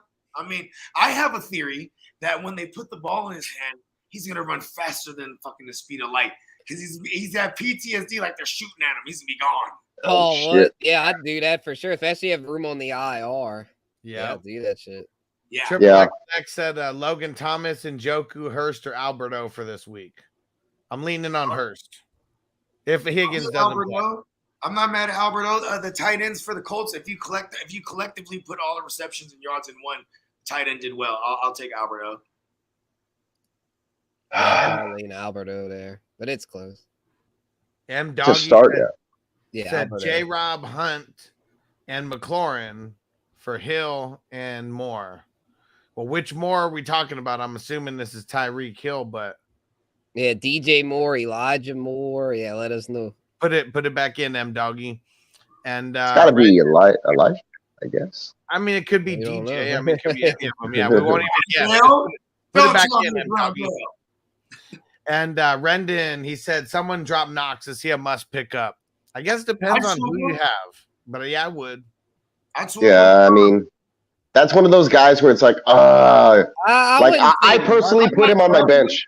Unless you're in like a really deep league. No, I'm just saying, like, I personally put him on my bench. I didn't drop him anywhere. Right, He's on the waiver wire. Consider him a must pickup. I think the question could be a decent pickup if you need a tight dude, if I saw him on the waiver wire, I'd be putting a bid in. So I would say I'd pick him up in almost every league that I'm in right now. So. But I mean, I wouldn't say he's a must pickup. I mean, I don't know. I mean, but I would recommend it. So I'd say the question should be, it's tough. I want a piece of that Bills offense. No, the question should be, I want to pick up Knox. Who can I drop for him? And then let us know that. You know what I mean? Yeah, look, Knox just signed a big Knox just signed a big contract. He didn't have a good first week. He's on the wire. Fucking pick him up.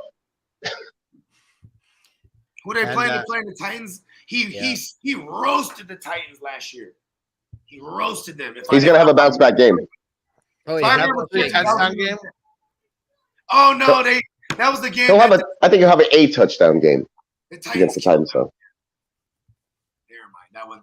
It was the game against the Chiefs that he roasted them. And Let's see. Beluga Whale said, "Who should I start in the flex? Full PPR: Miles Sanders, Judy, Hollywood, or Brees Hall." Also, is ETN a start this week? And said, "Thank you, proud of your growth. Appreciate you." One of the first two is full PPR.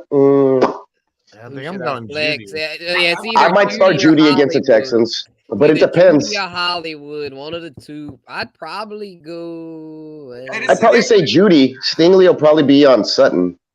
I think. I don't know.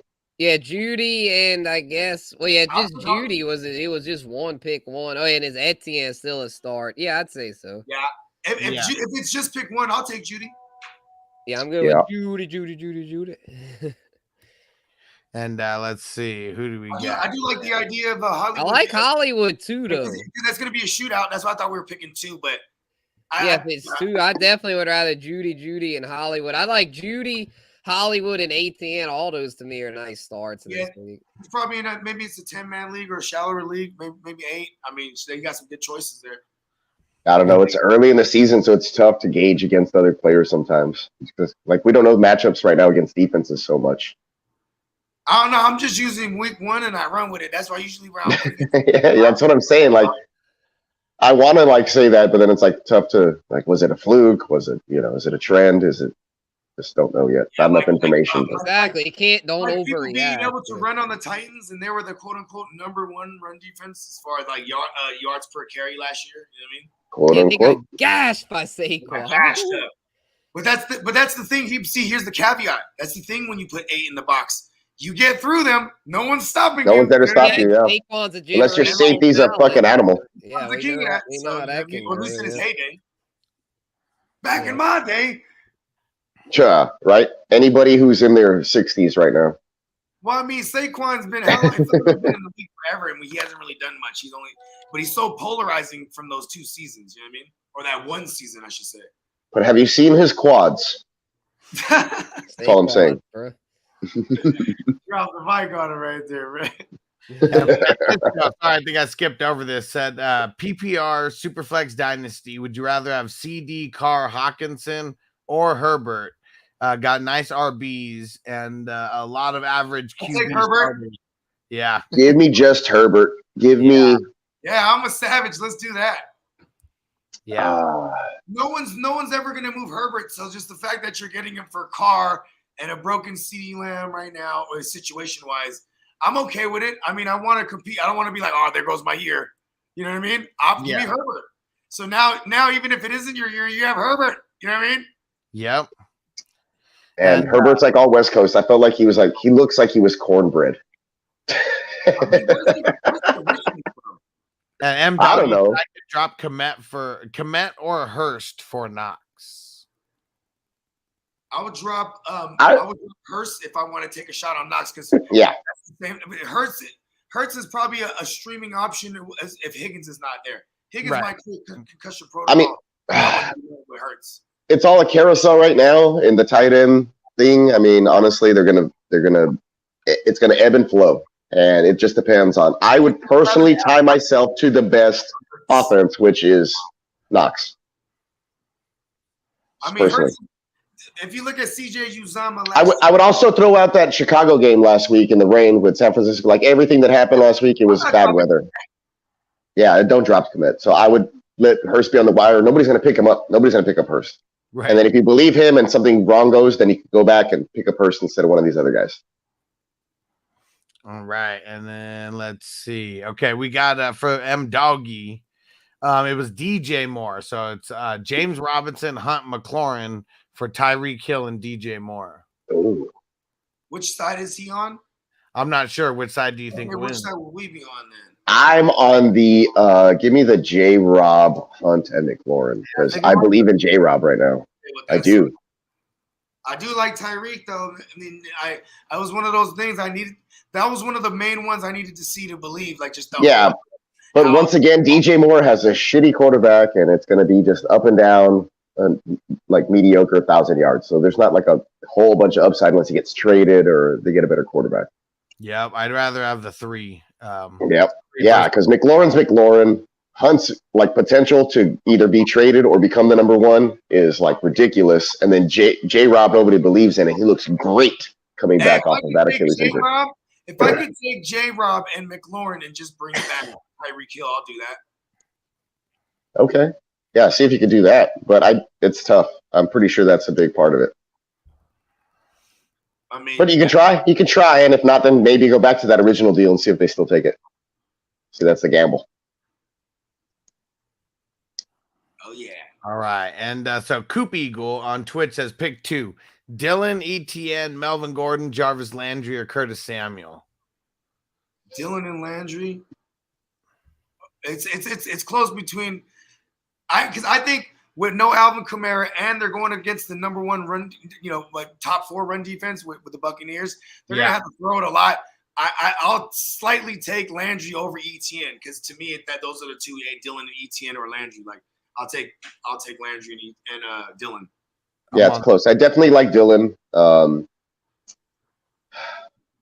Melvin Gordon's interesting because I don't know if the Texans will hold up and continue their good defense on the road in that altitude after being gassed in overtime last week.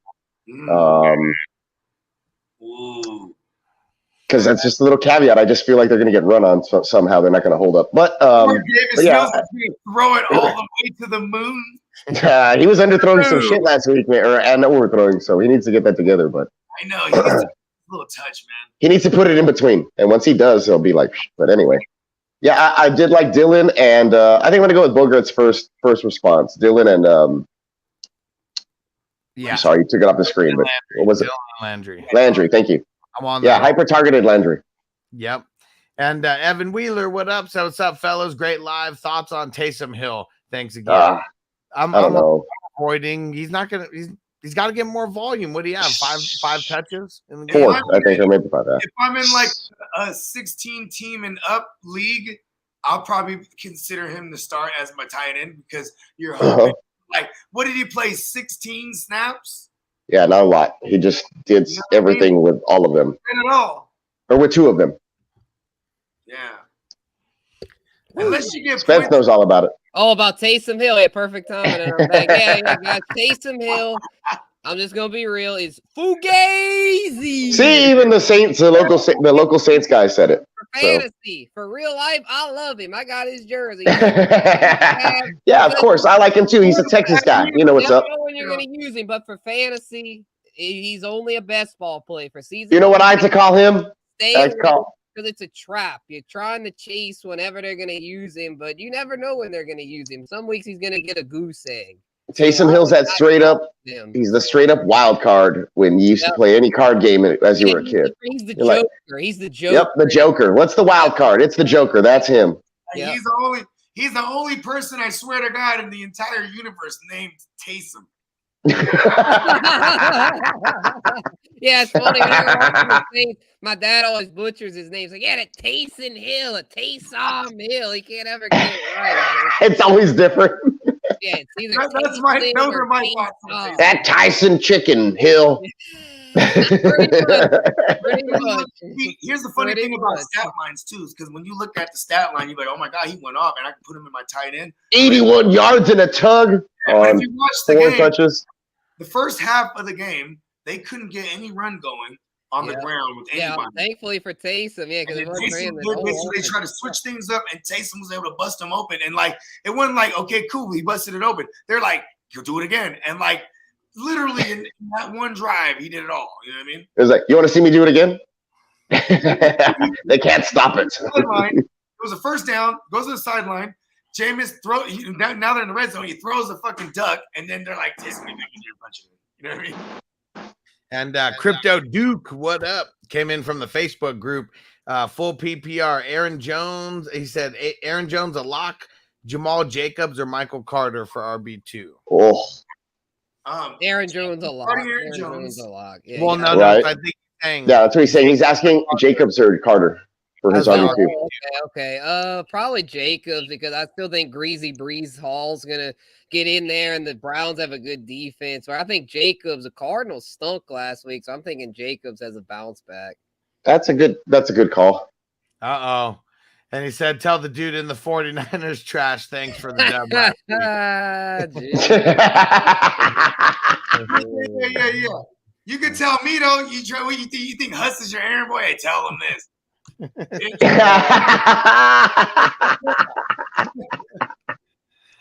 Oh man, what a savage! Motherfuckers and shit. And Clay, all day. I'm with the shit. I'm ready for it all to smoke. Let's go. we'll clap back. Motherfucker, Bogart's Geno Smith right now. Yeah, I'm not afraid to. It's just funnier. I'm gonna clap back. It's just funnier too, because man, it's a funny. Even in the comments, there was like two guys who were talking shit about the IDP video. They're like, "Wow, we know how to read stats or whatever," just because I was like reading like the big time stats from the big time players, and I was like, "Well, tell all the other fantasy football analysts to keep reading those stats because none of them are reading shit for IDP. That's why you're here. So shut the fuck up."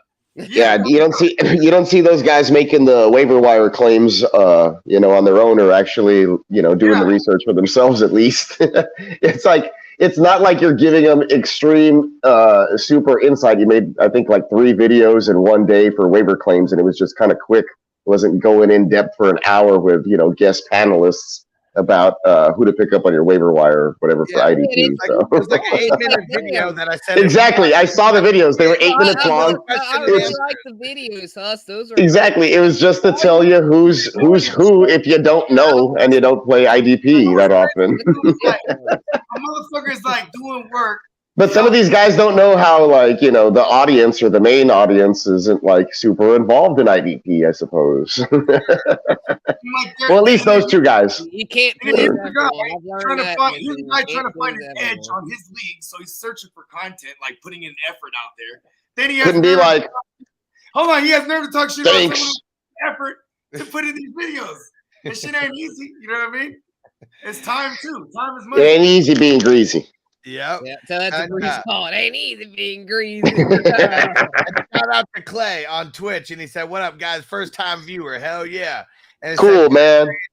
Gabe Davis for DJ Moore. I'm holding Gabe Davis. I would hold Gabe Davis. Yeah, I'd hold him too. And then speaking, I like I said about Greasy Breezy. I have to get him for the low for y'all. Look, man, if you go back to my bold episode, I think I was the first one to proclaim the breakout Gabe Davis wide receiver 1, finishing above Stephon Diggs and finishing as what I say, top 3, I think, wide receiver or some shit like that. I don't know. So yeah, bold take, hold Gabe Davis. I traded him away, but I already had Cooper Kupp in the league earlier. If you were listening, so DJ Moore, I'm doing that. Uncle Buck's a savage. He said Herbert looks like a pot smoking skater I used to sell $30 grams of outdoor to. See, total West Coast. yeah, West Coast kid through and through. He went to a private school, but he also or some shit. I don't know, man. It's like he had some. Boogie. He had some money. He wore the double, the double popped collar. The double popped collar. The double popped collar. Google that shit. I'm pretty sure it was early 2000s, man. How you gonna wear 2 polos, man? Dude, it's hot, hella hot everywhere. That would have to be going along with the Back to the Future shit. Remember when they were in the future and they had the double ties going on? Dude, if you go back and Google 2008, 2009, did you ever see the punk scene? Avril Lavigne did some shit and all these other kids thought it was cool. The ties were everywhere. and Crispy said Bogey never trade Gabe Davis, right? Hey, I had to. Thanks. If I had CeeDee Lamb, though, I'm I don't need Gabe Davis. Crispy's just trying to push my buttons. I already had Cooper Kupp. ROS, Gabe Davis or CeeDee Lamb? Don't ruin my future trade I'm going to make for Crispy. Oh, yeah, Gabe Davis. Let's get it. Yeah, I'm on the Gabe Davis train all the way. Sorry. You want the guy attached to Josh Allen, not Cooper Rush. He was fucking. You know what? Fuck it. I'm giving in. Fuck it. Give me Gabe. Yeah. Give me Gabe. I gotta give in. Normally I'd say that's fucking nuts, but the Dak thing changed everything. I mean, this Nothing is But CD's gonna get a lot of greasy receptions. He's gonna get way more receptions than Gabe Davis, but he's not gonna get nearly the amount of touchdowns. So I I'm think telling you, CeeDee Lamb are gonna put him ahead. And real quick, CeeDee Cooks. And real quick, shout out to the newest Twitch subscriber, newest 420 crew member on Twitch, Mr. Clay. What up, bro? Yeah, shout out to Open it Twitch, up for man. you. Twitch is blowing up, man. Big 'em up. Hey man, I have a Twitch where I watch my buddy play video games. I'm gonna watch your streams on Twitch from now on, or I'm gonna subscribe on Twitch at least. Yeah, same. Yeah, I'm getting on Twitch. Me and my roommate, shout out to my roommate. We're talking about doing Twitch for a Super Smash Bros. We've been on that shit. Yeah. Oh, what console do you play on, real quick? Sorry. Nintendo Switch. Oh, okay, perfect. I got one, so let me know. The ultimate Smash Bros. Got you. All the characters. They got like Oh, 60 the one that got, characters. Like I have Smash Bros on different Nintendo consoles, but I have a Switch. I'm purchasing tomorrow, and I'll just say it's for my son, and then I'll send you an invite or something. Nice. We're on that joint. Yeah, there's some savages, bro. I get my ass kicked playing with them. So. Oh man, it's timing. It's all about timing. Exactly. Timing. I'm getting better. And help me hit my goals, guys, on Twitch. So I mean, when you a subscriber, For sure. YouTube Yeah, member. I'm definitely gonna subscribe. Yep. Yeah, for sure. Like I haven't gotten on my Twitch in a minute, I'm but old. I don't even on Twitch, but yeah, once I get on that shit, it's like late. My buddy's a teacher, so late at night when he's playing video games and he gets on, I watch. But other than that, I'm not subscribed to like anybody else, honestly. So you gotta get on that. That's dope is if you have an Amazon Prime account, you get like a free like Twitch, like you can subscribe to like a Twitch channel and like Amazon will pay that like $5 a month or whatever it is. Oh, okay. Yeah, I was actually gonna get Amazon soon. I didn't know that. I need to get it tomorrow for the game. So yeah. Oh, Amazon. Baby. Woo. If you are watching on Prime and it's like your first time and you haven't done it before, if you have your little, your button on your remote, you hit one of the arrows, you push up, and it'll give you in-game features like the weather, all the stats for both teams, and then you can go like more in depth for like replays and break down each team's stats and stuff like that. Yeah, it's pretty tight. It's not bad. Not bad. Oh yeah, and Nick said people like just to hate. How's she killing it? And really now, I mean, I used to like, I don't know, not want to combat people, but I feel like the real ones even like when we talk shit to people like that. So we're just gonna have some fun with it. It's all in good fun, and yeah, I might tell some people to shut the fuck up if they don't like what I'm doing. Oh, you didn't know your ass better call somebody. It's like, what are you gonna do? What are you gonna do? Hell yeah. You know where, Matt, you can come pull up. Oh, like, never mind. But I was going to bring up that guy that screenshotted like an old address or whatever. Anyway.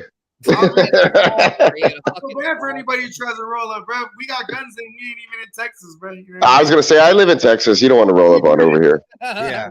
You know how the gun laws are in Nevada. Same as I'm begging you to step even close to my property. You just can't be, you know what's funny is like most of I got like a fucking bear trap as soon as like you walk in the gate, like. Oh, you think it's crazy? We just how we got in South Louisiana. they call them gator traps. The gate is going. The motherfuckers, the youngsters though. Here's the thing with the younger generations, bro. They never throw the fair ones. You know what I'm saying? Because when you talk shit in real life, motherfuckers will fight you when you're a kid. That's how we grew up. So you know what I mean? You're more cautious when you talk shit to somebody that might pull out on you now this time. You feel me? Versus that this generation grew up talking shit with their thumbs. And it's like I feel bad for them, bro. Right? I didn't even know what being online was until like I was like pretty somebody in real life, bro. Getting into high school. I mean, say that shit to somebody in real life that has a family to protect. Like, hey, if a motherfucker talks to me sideways, I'm immediately getting into that mode that someone's trying to take me for my kids, and I'll kill that motherfucker. Oh, You know what I mean? Yep. Motherfuckers have tried to kill me. bury that fucker. Hey, Yeah, motherfuckers have bury tried to that kill me. Hey, motherfucker. I'll be like real cool, like, oh yeah, man, that's great. But get the fuck out. Yeah, I appreciate that, Bogey. motherfuckers tried to kill me. Ain't nobody finna take me off this earth but me. Fuck that. Yeah, You won't even see it coming. I'm like grabbing your throat out of your fucking. He was telling me about he like fuck the haters. Like, Motherfuckers I'll talk be the Johnny one to Dangerous, bury man. him Hey, and we shit talking on fantasy him once shit, they but we come savage. out. Yeah, savage will come out. Fuck yeah. That's why when we hang out, we'll go out and we'll fucking drink in real life, nobody's gonna fuck with us either. It's like, no, these guys, nope, we're not going that way. Be cool. But we're very chill though. You just can't be provoked. We're good. I think Don't talk shit about my fantasy team. Yeah, believe me, I don't want any beef. But yeah, if someone comes at me stupid, then I'll just leave it at that. Like, don't send lopsided trades. Come on, man. You guys should get badass Billy Gunn on the show. That'd be dope. And of course, that would be if you're dope. not down with that, we are two. And Crispy said, "Is there any hoes on Twitch?" Oh, you already know that. Crispy, shout out to Crispy. Bro. He's a dude. Most likely, yeah. That dude, oh my god, freaking Twitch. Crispy's all the way the food with it. That was funny. And Extreme Kane, I know we're going to be getting off the show here pretty soon, but tomorrow we got FNT at 1 Pacific time, 4 Eastern, and then we got a live stream for the Thursday night game. Starts about an hour and a half before the game goes live. Yeah. Yeah. And, that game could be litty. Week 2, bro. We're here. We're smacking through this thing. You know what I mean? Everybody make sure you you know what I mean, go back and write it a list to get it for the lows, bro. Also, one more honorable mention on the way out. Tight end, forgot to mention Mark Andrews, bro. Anytime there's a high-end player like that where you can have positional advantage, Kyle Pitts off a bad game, I'm trying to buy that motherfucker. I got Kyle Pitts for the low. I got Antonio Gibson, who's at least for now going to be serviceable for the low, I feel, because I'm not feeling Zeke. To me, you paid Davis and then like Zeke's like it was all Davis. Gibson wasn't the low. It was Pitts you got for the low. Yeah, I got Pitts for the low for sure. That was the low. Yeah. Yeah, because I think Pitts still goes crazy. But I'm pretty sure he's thinking he got Zeke for the low, but I don't think so. No, hell no. Gibson to me is better than Zeke, even when Robinson comes back, because Gibson will still get greasy receptions. That's what I was thinking too. And I feel like they're even going to be the better team for a bit. What are the Cowboys going to get? Their offense now is like the Bears. Nobody's going to eat. Maybe Mooney and Komet, like Lamb and they're rolling out a bunch of dudes off the street. That's it, bro. Montgomery and Herbert are like Pasta and Zeke. They all suck. We got to get some paid in full drops. I ain't eating. Zeke's eating pasta, and vice versa. Ramen noodles, bro. He's eating ramen noodles. The poorhouse. He's going to the poorhouse this year. He's going to be needing the Salvation Army with this kind of season he's going to have. Hey man, when you put the eggs with the ramen, that shit goes crazy. Oh, there's a dope ramen place right here. Oh. And first time chatter on Twitch, Sarms Dallas said, should I trade Eckler and Lance for Najee and Renfro? And No. Wait. So Eckler, he's trading Eckler and no. Najee, Lamar, and Renfro. Is there who? Najee, Lamar, and Lamar Jackson's in that shit. So it's I didn't see Lamar. Yeah, give me the Lamar. I would do that. Wait. Hold on. It's a little. I don't know. I mean, it depends. If you need receiver, give me receiver help. Renfro's a quality piece, and Najee and Eckler aren't that far apart. And Lamar's I think they're miles apart. So if you need receivers, I'd do that shit. Dude. I took a look at what Najee is not that far off from Eckler. For what? For Najee and Eckler? But to everyone except Bogey, potentially, Lamar, to me is leaps and bounds, over Lance also. Yes. Hold on. I didn't listen. After is that what he was talking about? That, bro. Hey, and I win. You had Dak. I had Lance last week. Let's go. Oh man, Dak's bitch ass got hurt. Yeah, damn it. If I had drafted Lance instead of Dak, I'd have beat JD in the SBI. Fuck. I think in that league I have Lamar. Yeah. You know what? I'm not going to beat myself up because I still feel like that was the right decision. I didn't know he was going to die. I mean, I had Elijah Mitchell who died. So exactly. Yeah. I mean, everyone could have had that happen. And I had so many players shit the bed in the SBI. Robert Woods, Josh Jacobs, Rahamador, Ozzy Osbourne's son. Good Lord. Shit the bed on me. Wow, yeah. Dude, and you're gonna play me this week and probably win now. Yeah. I'm keeping all them in my lineup, so hopefully they all bounce back. That's what I'm banking on. I don't know what to do. One of us is gonna be screwed. Oh, and 2. Yeah. Hey, you guys are actually playing each other? Yeah, we're playing each other. We're 0-1 playing. Okay. Yeah, in the SBI. JD, man. I lost by 8, I think, to Blake. Shout out to Blake. Yeah, Blake. Yeah. BWB. Yeah, BW, baby. I told you it was gonna be tough playing him week 1, and it happened. All his Steelers went off. With Blake, man, we need to bring him back, man, with the weekly wrap up. That was some good shit. Yeah, hell yeah. We really just got drunk on that show. Oh, exactly. Yeah, we get so drunk. Yeah, he speaking of, literally go through all the matchups and just give our after the last one, it would just be like we'd be wasted. You're like, what matchup is it again? I remember that shit. I was on that for a couple of. Yeah, that shit was fun. Shout out to BW. Yeah, that was cool. Actually, it was a long show because we did do like every matchup. Yeah, it was long. Yep. Well, wasn't that? It's just because we sidetracked so much. Yeah, we'd go down so many rabbit holes. Wait, you guys sidetracked on the show? No. Point group ever known to me. My bad. What were y'all talking about? Rabbit holes for us. We stay on the ground level. And I always walk the I beaten. literally live in a city that's below sea level, so there you I always walk the beat me path. That's all you need to know about me. Hold on. Yes. Nice. Yeah. That's what we needed to hear. So Thatch, I like how this turned into like just like a Q&A of like trades and stuff because like this. I'm all about it. I mean, because you could get them for the low, maybe. Depends. Candidates here. Yeah, that's the whole point. Get them for the low is about trading, so it makes sense that we're answering. I mean, maybe next week we'll call it we'll just be like a buy low, sell high. You know what I mean? Because then we exactly. Yeah, drop your questions. Yeah, this is. I'm gonna have to do a stock market graphic for sure. To try to trade. Yeah. It's gonna be stonks. Let's call it the fantasy stock market and really stick it to those stock exchange guys. Nah, yeah, we all have like. I hate that. I know. I'm just saying it because I know you hate them.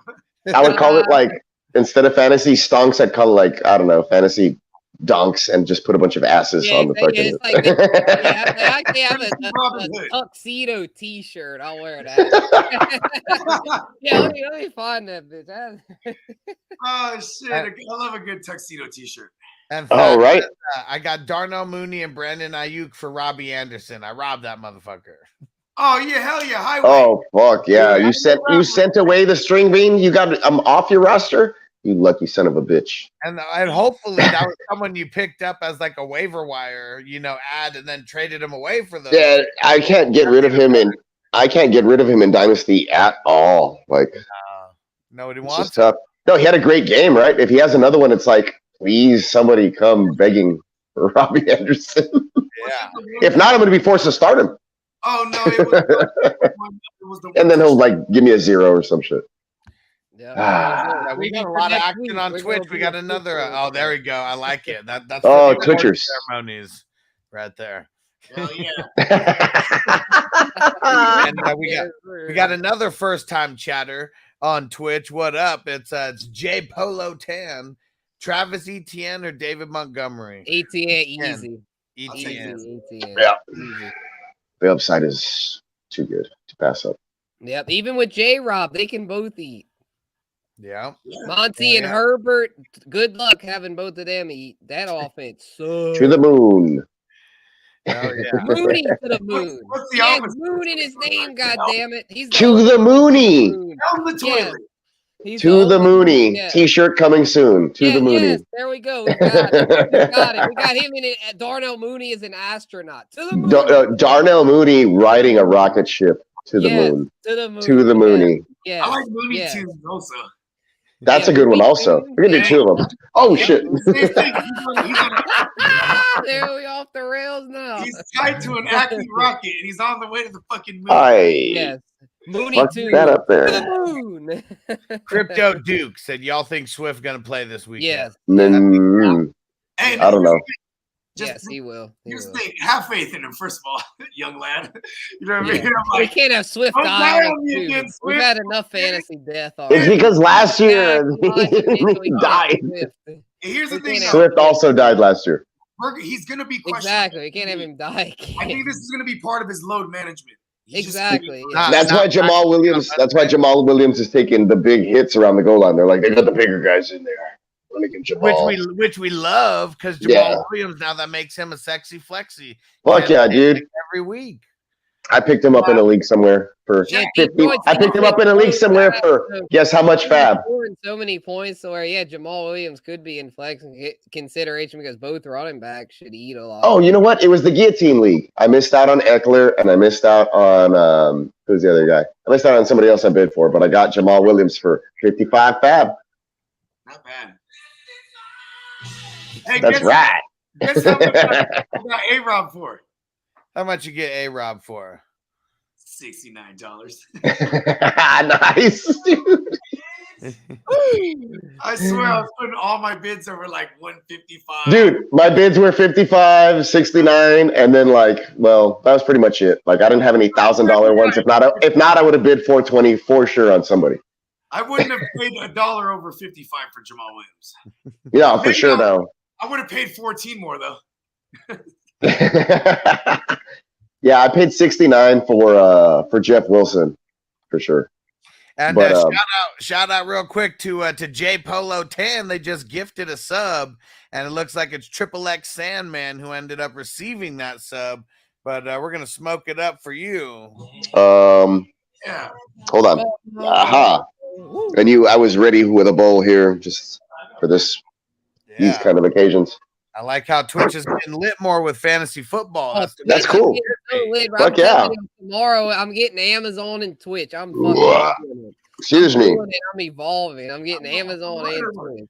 Yeah, dude, and I'll send you. I'm only 24, but I'm old for a 24-year-old. I'm getting used to all this shit. I'm on TikTok now, finally. So I'm getting on TikTok. Jesus Christ, yeah, Spence, you sound like you graduated with me and Huss and Bogard. Exactly, I'm an old soul.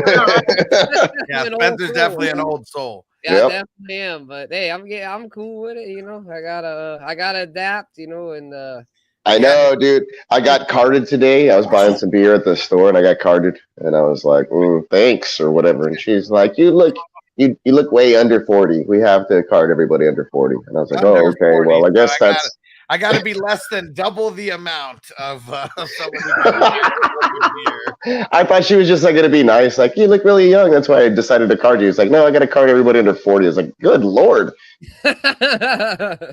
Like we are in Texas, right? Have you looked around? Fucking I know, right? I mean, it's like Texas you just dip into anybody's, my parents' liquor cabinet when you're like 8 years old. Yeah, did you see how they were living in Friday Night Lights? They were 16 at the strip club drinking beer. Dude, not gonna lie to you, man. There was a strip.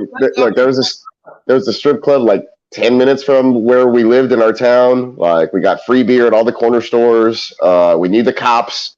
We knew like the houses and ranches to party at. Like it was I lived the Friday Night Lights life. It was so weird. For you, Peacock, did you have to be a good team for you to get that treatment, or does everybody who's on the high school team? Because I know there's only one big one in a lot of these towns. Right. So check it out. So I was on the team, and my freshman year we were fucking awesome, undefeated. And I was part of the varsity, but like halfway through, so I was like a nobody. But you get treated awesome, right? And then my sophomore year, I'm on varsity, and we kind of sucked, and we didn't make the playoffs, and only the best players got the supreme treatment like that.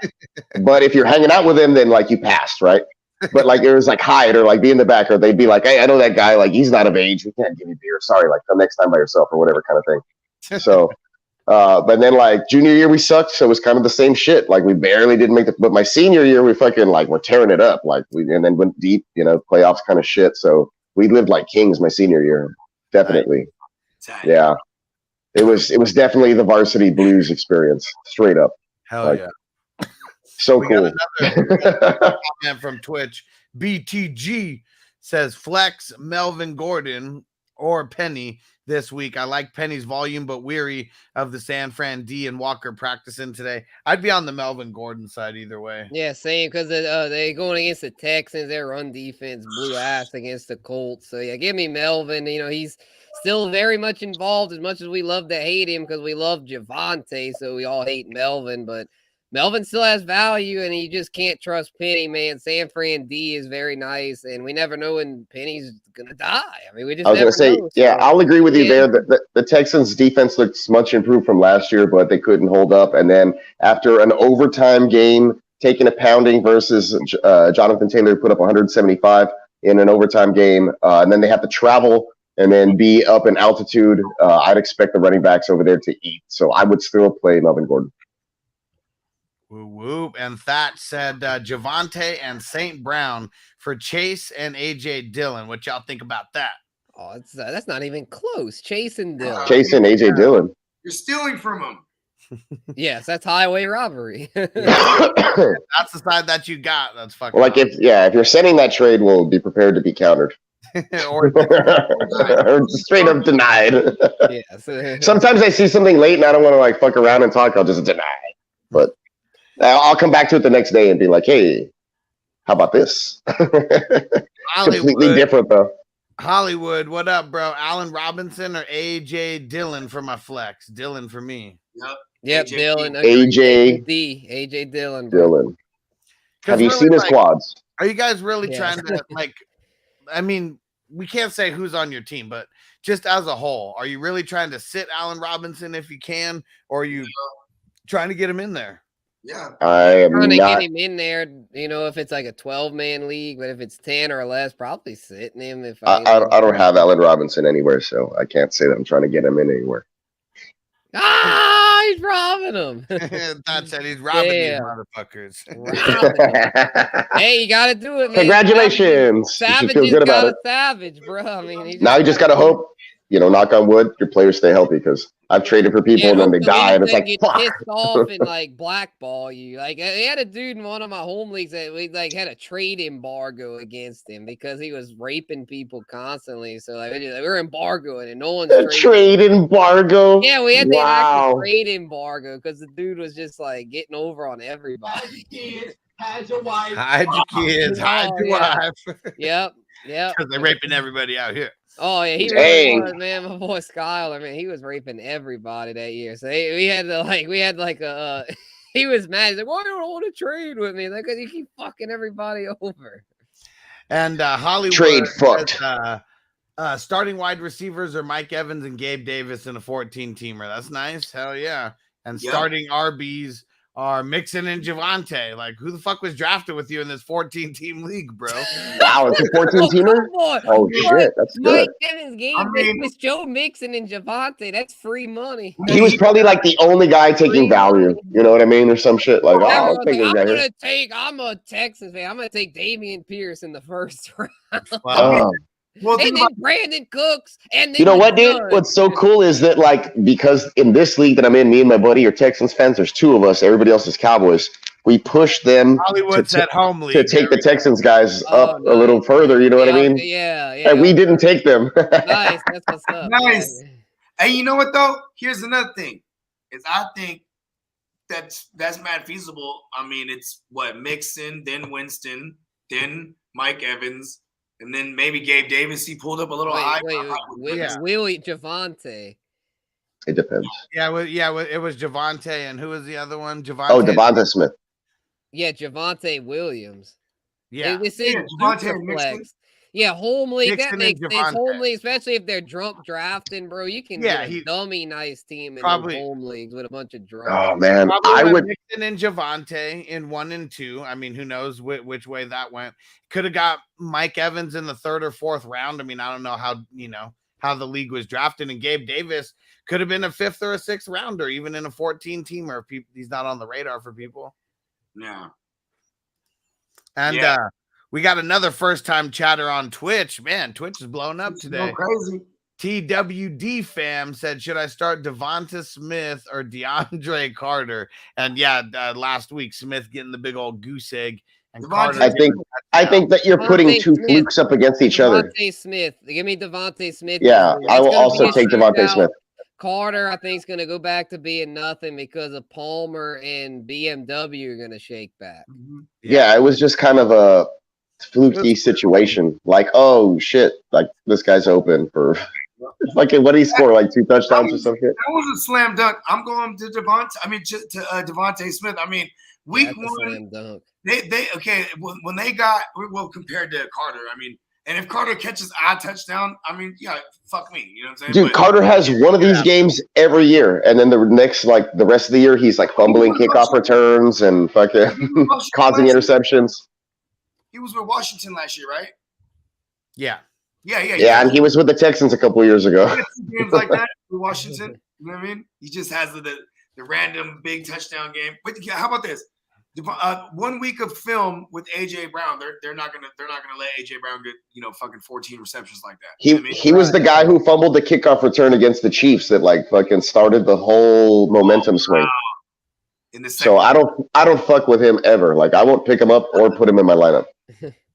Yeah, he has one game like that every year where he scores 2 tugs on 5 targets or some shit, and he disappears into oblivion again. He's like Sammy Watkins Jr.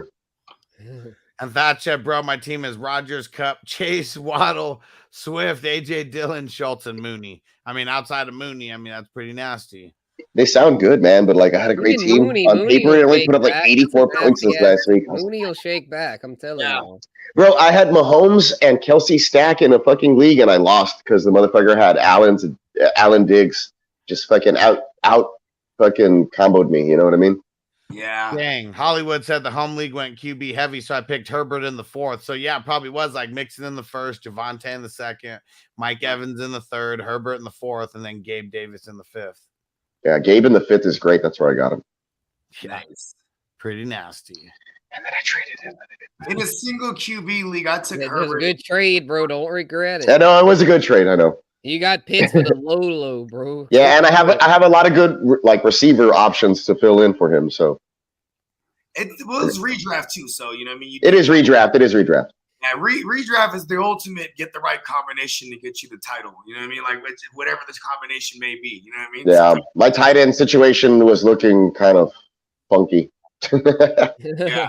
It's shaky at the best. I mean, I'm still holding on to Komet, and if he fucking like explodes and turns into something, then I can trade him, to somebody who's needy, because tight ends are shaky in redraft, hardcore. It's trade bait. Oh. And Facebook user says, should I pick up Jeff Wilson or Herbert? Herbert?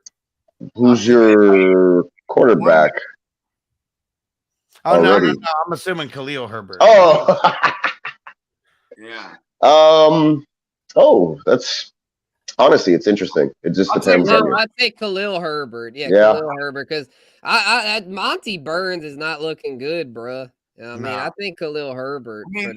Khalil Herbert's the whole reason I just listen. This time last year, I love Monty, but the situations change, and so I just have no Monty. I have to. What do you do? What do you do if Jeff Wilson comes out and gets like 18 total touches?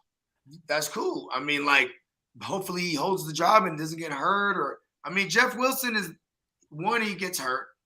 2, he looks slow. The only thing that he got on these youngsters is that he knows the playbook. You know what I mean? So you're saying he's Rex Burkhead? He's exactly Damian Pierce right now. Is that there's a savvy vet that he can't that has a stronghold on it because you just can't you haven't gripped the playbook or whatever it may be. You know what I mean? Understand protections, understand different looks. You know what I mean? Like Burkhead could be next to Mills telling him shit. You know what I mean? And shout out to Bad Sport who threw down a $20 super chat. Yo. Yeah, all the way in Germany, showing love. Sir. Was it like 8 a.m. over there or some shit? Yeah. What time is it over there right now?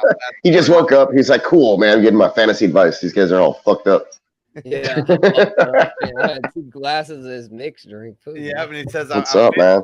I might be the only one that's like closest to sober tonight. that's a first. That's a That's never first. That's why I'm so angry. I'm sorry I yelled at you earlier, Peacock. I love you.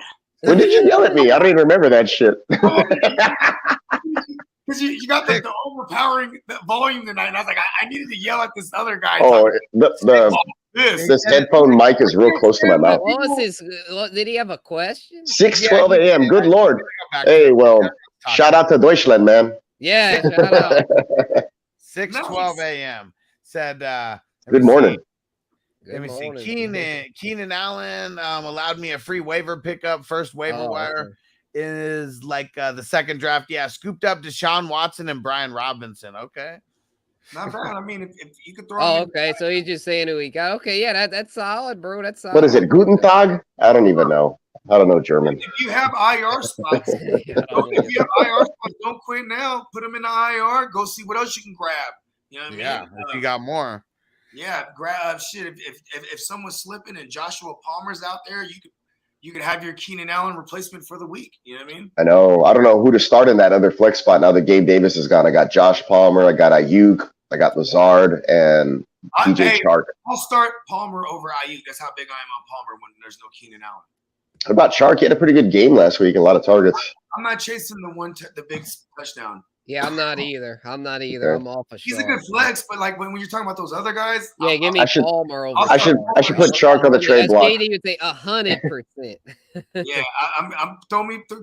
There you go. Guten Morgen. Nice. And, cool, man. I was in Germany for like 2 days. It wasn't that cool, but I bet you if I hooked up with you out there, it would have been badass.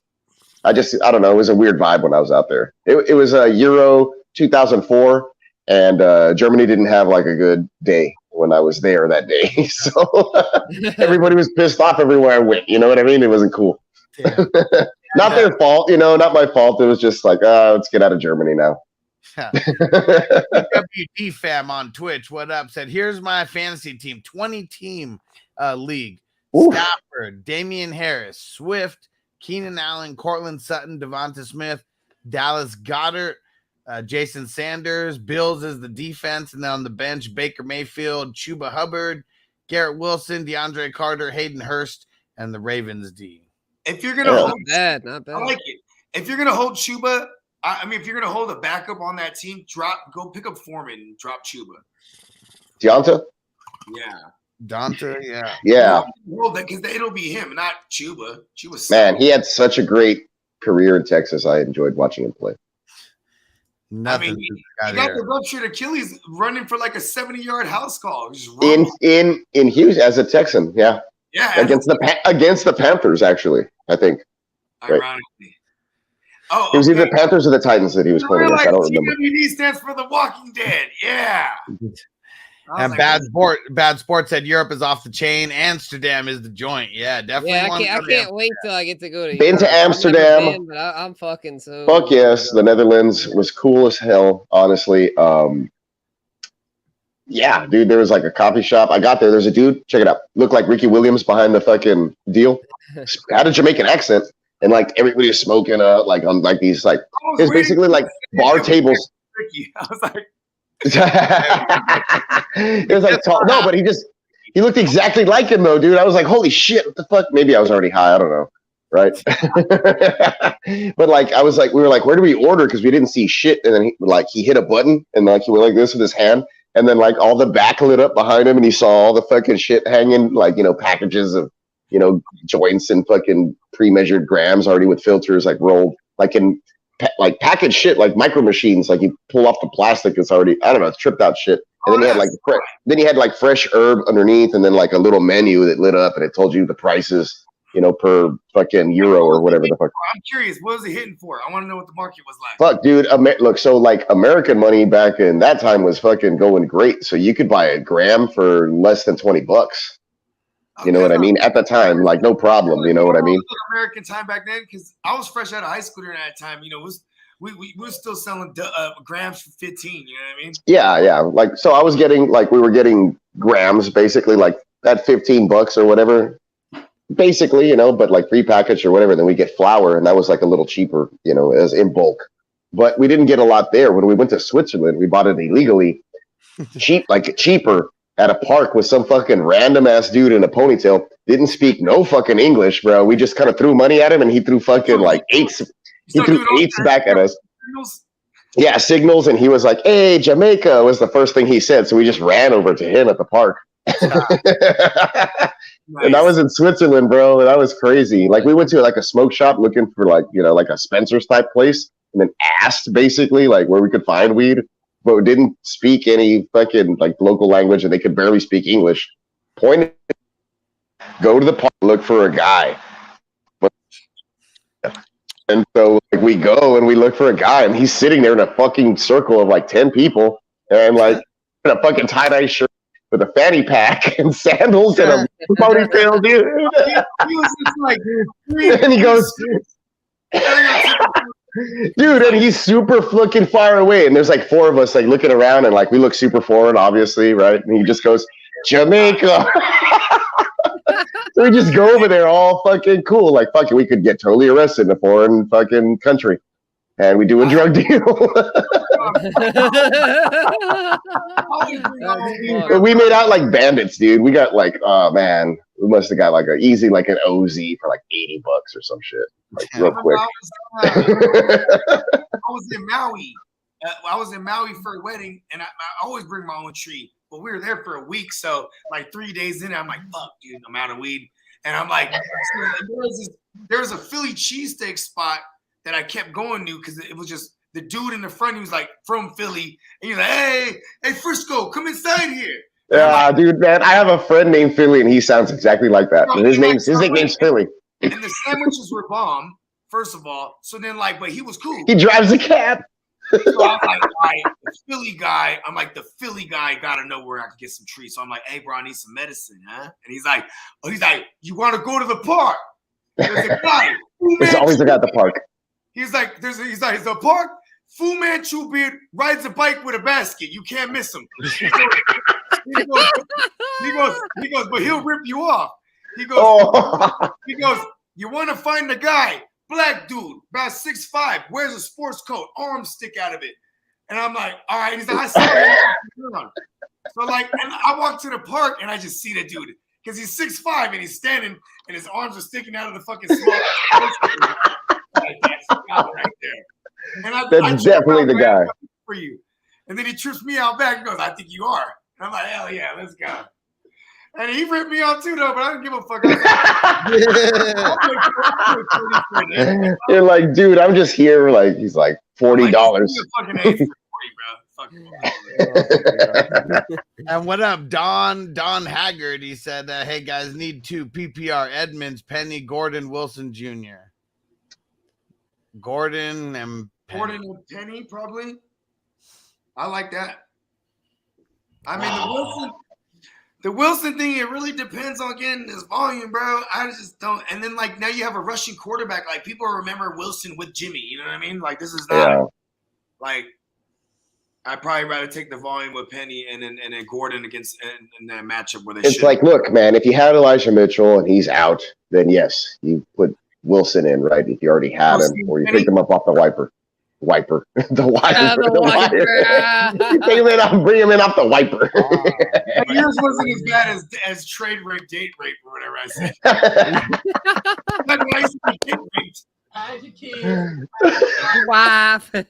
It's because I shared a tweet earlier today, and I was like, "This is the funniest thing I saw on Texans Twitter," and it was like guys who hate on Davis Mills moan when they wipe their butt. And I couldn't stop laughing, dude, for like the whole week. Like, what the? I can already picture it. Like, so wipe's just been in my mind. Sorry.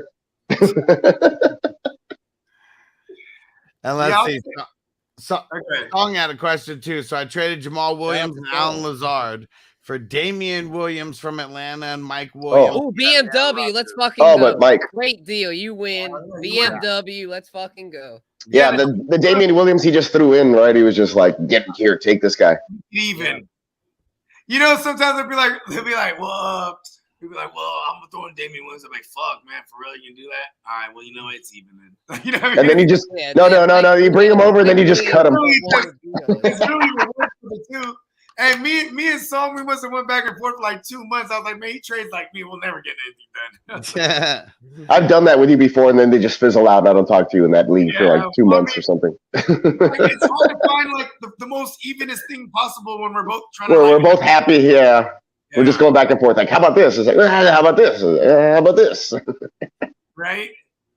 And like 3 days later, we're all exhausted. Like, fuck, I didn't even see this. What is this? Hey, with Song, he works graveyard, so I'd be on him. I'd be like, sending him a trade. Like, I know he's up. You know what I mean? Like Luigi trades. When did I make this one? When did I make? Oh shit, this guy's on my team now. You know what's funny too is like this morning I woke up and my man goes, "It's in our keeper league." He goes, "Really, it's Waddle, and you try to get Waddle for a 7th round." I was like, "I sent that." Because like, Luigi but I said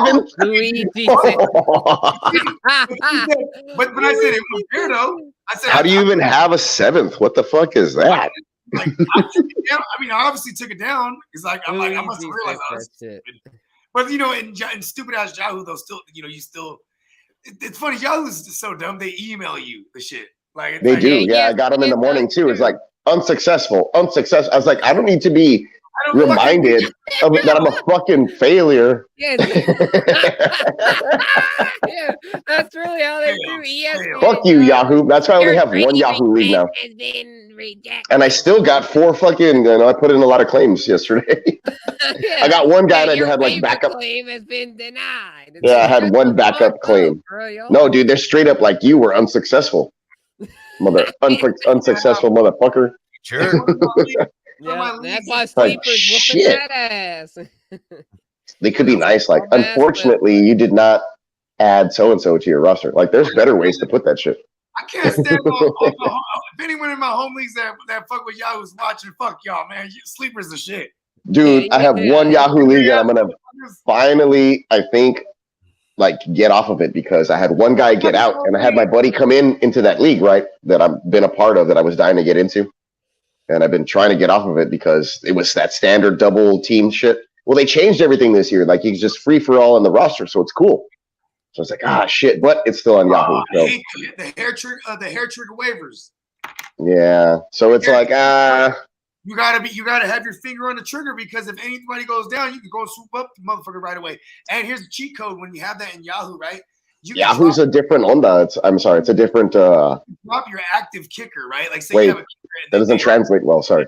You had a kicker that already went in the game, right? So that he's already spended, right? And in those type of leagues, you could drop the kicker and pick someone else up, and then it won't fucking process that till after the Tuesday. Oh yeah. Yep. There's a lot of tricks. There's a lot of little trickeration with Yahoo. I knew all that stuff, and everybody's getting fed up with it. They're like, you're the commission. I was like, no, man, I fucking know the fucking rules. It's like, you know what? Fuck this. Let's move to sleeper. So nobody thinks I'm cheating. You know what's funny? I try to get everybody to go to sleeper, and the most common thing they say is, you're gonna have an edge. Dude, it took me 3 years to get. It took me 3 years, or basically, like almost 3 years to get everybody like finally onto sleeper. Like it was when they had that incentive last year that everybody was like, "All right, fine, fuck it, we'll go." Extra, hey, sleeper's there'll be an extra 100 in the pot. Well, sleeper did that shit for me, and I gave everybody $10 off their entry fee. And I ate like $20 of it, but I got everybody on sleeper. I had to fucking take one for the league. That's dope. Because sleeper knows it only takes $100 to get them in this league for life. Because once you get on sleeper, you're like everything else sucks. Oh, it's fucking addictive.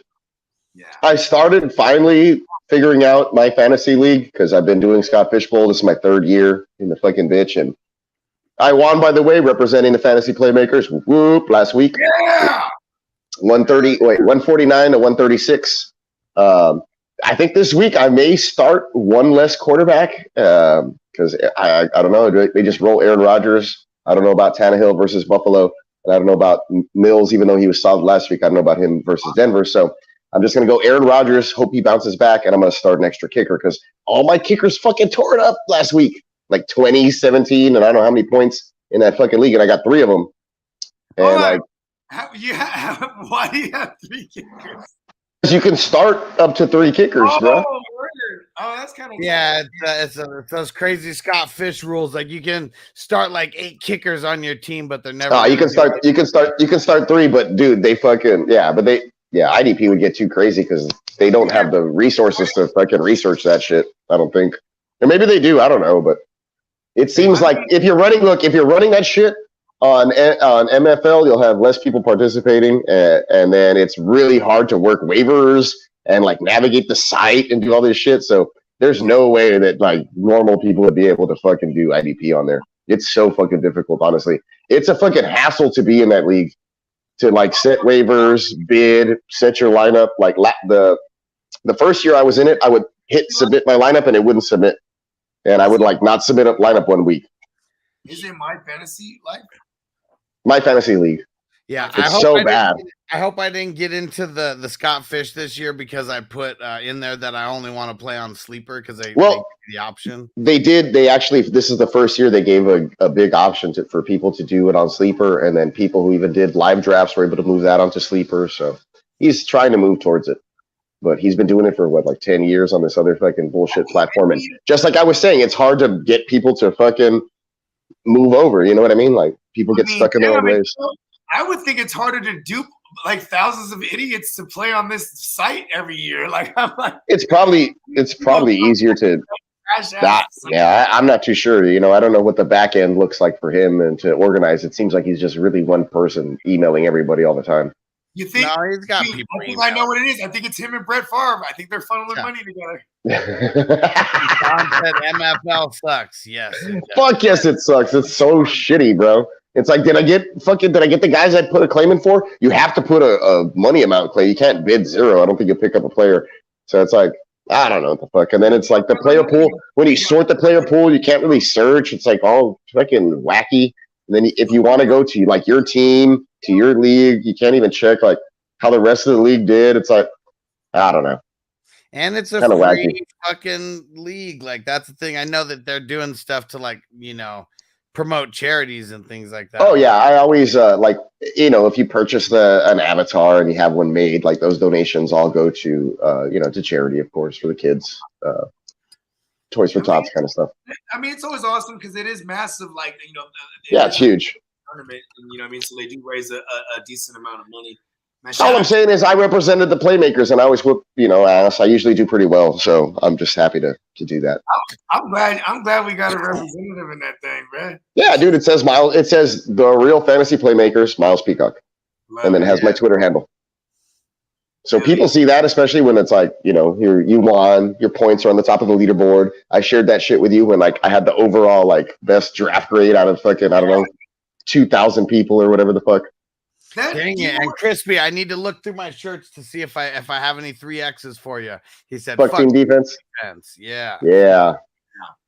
I'm going to do some cool designs, I guess, with that kind of slogan, but like I'm going to change the letters into like people fucking. I don't give a fuck. It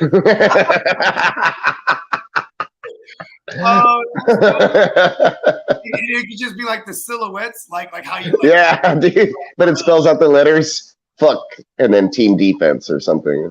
Get it with the like the bathroom. And the word team could be like football players, and then just defense. And Jair Bangers, what up on Twitch? Said, Sausage. Okay, sorry. I've been on a Yahoo since 2009, but been hearing a lot of that sleeper hype. So I was playing on Yahoo since 2006. I'm in one Yahoo league this year, but I've been told that league is going to. Yeah, but it's because you're in with crazy ass me, and that's the one league. It's a $200 league, and I can't get none of them motherfuckers that cross over to sleeper. Let me do a pitch, bro. I'll do a whole fucking promo video. I'll come out. I'll fly out to the venue. We'll fucking talk about sleeper. Dude, Sleeper sent me a shirt all random, like when like the first year I joined. Like I don't know what the fuck. It was like one of those little promo things, and all like nobody on Twitter was on Sleeper. It was like the first year or whatever the fuck.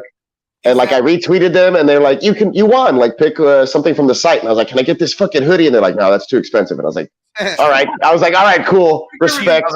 Yeah, I was like, "Okay, cool, respect." Like, yeah, it was like a $50 item. I was like, "All right, respect.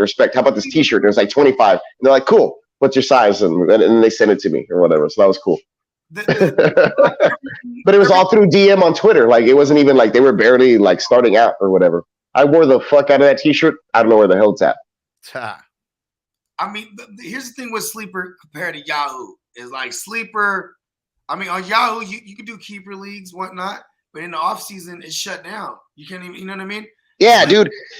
My biggest beef with Yahoo is one year I renewed the league too early, and it didn't archive my league from the year before, and I changed the settings because we voted to change the settings. Yeah. So it reverted the settings to the year before, changed the champion, changed the point, whatever, and my brother-in-law, who's a bitch sometimes, that I've been talking about, he was the champ that one year. And he's like, where's my trophy? And it's like, it's a virtual trophy. Like, you get the real one, you know, with your name on it and shit. We all know you're the champ. Nah, and he was crying and crying and crying about it. And then so I emailed Yahoo, screenshotted, like, what happened? Can you go back and change it? And they're like, no, like, this is something that just can't be done. And I was like, man, fuck you all. So I left. I left all my leagues that I was commissioning there and moved them all to Sleeper. Yeah, fuck Yahoo. Yeah, you know what sucks in goddamn Yahoo? That shit happened to our keeper league this year. Like it made all the picks get all scrambled because we had to add two. I mean, we had two new managers, and for some reason, like, you know, those old managers that made trades and stuff, it made everything all wonky. But I keep everything documented just because we have no off season. So, like, you know, whenever people want to do something, they gotta, you know, you gotta call each other, like, and be like, yo, make this trade with so and so. You got to do it on offline, like the old school shit. Right. You know what I mean? Like, and like Sleeper just eliminates trades all that. is not that bad. It's no problem. Yeah, the one thing that give me money. Yeah, I mean, Sleeper's pretty legit. They're still not perfect. That's the thing. Like, none of these platforms are like 100% perfect. Well, Sleeper, it's fairly new. Yeah, well, Sleeper was fairly new. They made their own platform, and it was like 5 guys who started it, and they were all just like fucking engineers or whatever the fuck, just fucking coders or whatever the hell. So that's how that shit started. And now, who knows how big they are? But I mean, I don't see sponsorship shit anywhere. You know what I mean? So now I kind of see like over/under bets and like things like that. So. Yeah, they're getting there. They're building it, man. Whoever made that shit. But I'm pretty sure it's still like in-house, very small, and I don't think they're like trying to like turn it over anytime soon. Here's one thing I don't like about Sleeper is that it's so interactive that like I'm never off the fucking app. You know what I mean? So people don't have their, like, when people start coming up to me and they're talking about, oh, you know, Isaiah Pacheco, he's about to be a thing. Oh yeah, where were you 6 months ago? I don't care about that. I don't care so much about that, about being right or whatever. Like, dude, I had a hybrid draft, bro, here, and the guys who weren't here were in the chat room in the draft, and I had the draft board projected, and the other guys were writing it in like a regular draft, so it felt like everybody was here, and then they just tapped in on a Zoom account that I had so they could see everything. So we were all present. You know what I mean? But I could, you know, either way, if they didn't tap into the Zoom, they were in the fucking chat room and they were making their picks on Sleeper, and I was projecting that shit to everybody else who was here live, which was dope. Well, and don't forget, we're going to have a live draft event next year, August. Look at my tickets now. Vegas, baby. August what? It's going to be I don't know the exact date. Make it around August 8th. Super early. That way I can say it's for my wife's birthday. I'll book the tickets on surprise, drop the kids off somewhere. We do all the shit, get her drunk, and then boom, we're drafting all of a sudden. Like, oh, I didn't know you guys were here. Is this the same league? Oh my God. What a fucking coincidence. And then she's already drunk and doesn't care. You know what I mean? Bulletproof plan. Or not. Like, I'll try to make the trip around the time, but August is great. That works. Happy wife, happy life. Like, make it work. Bro.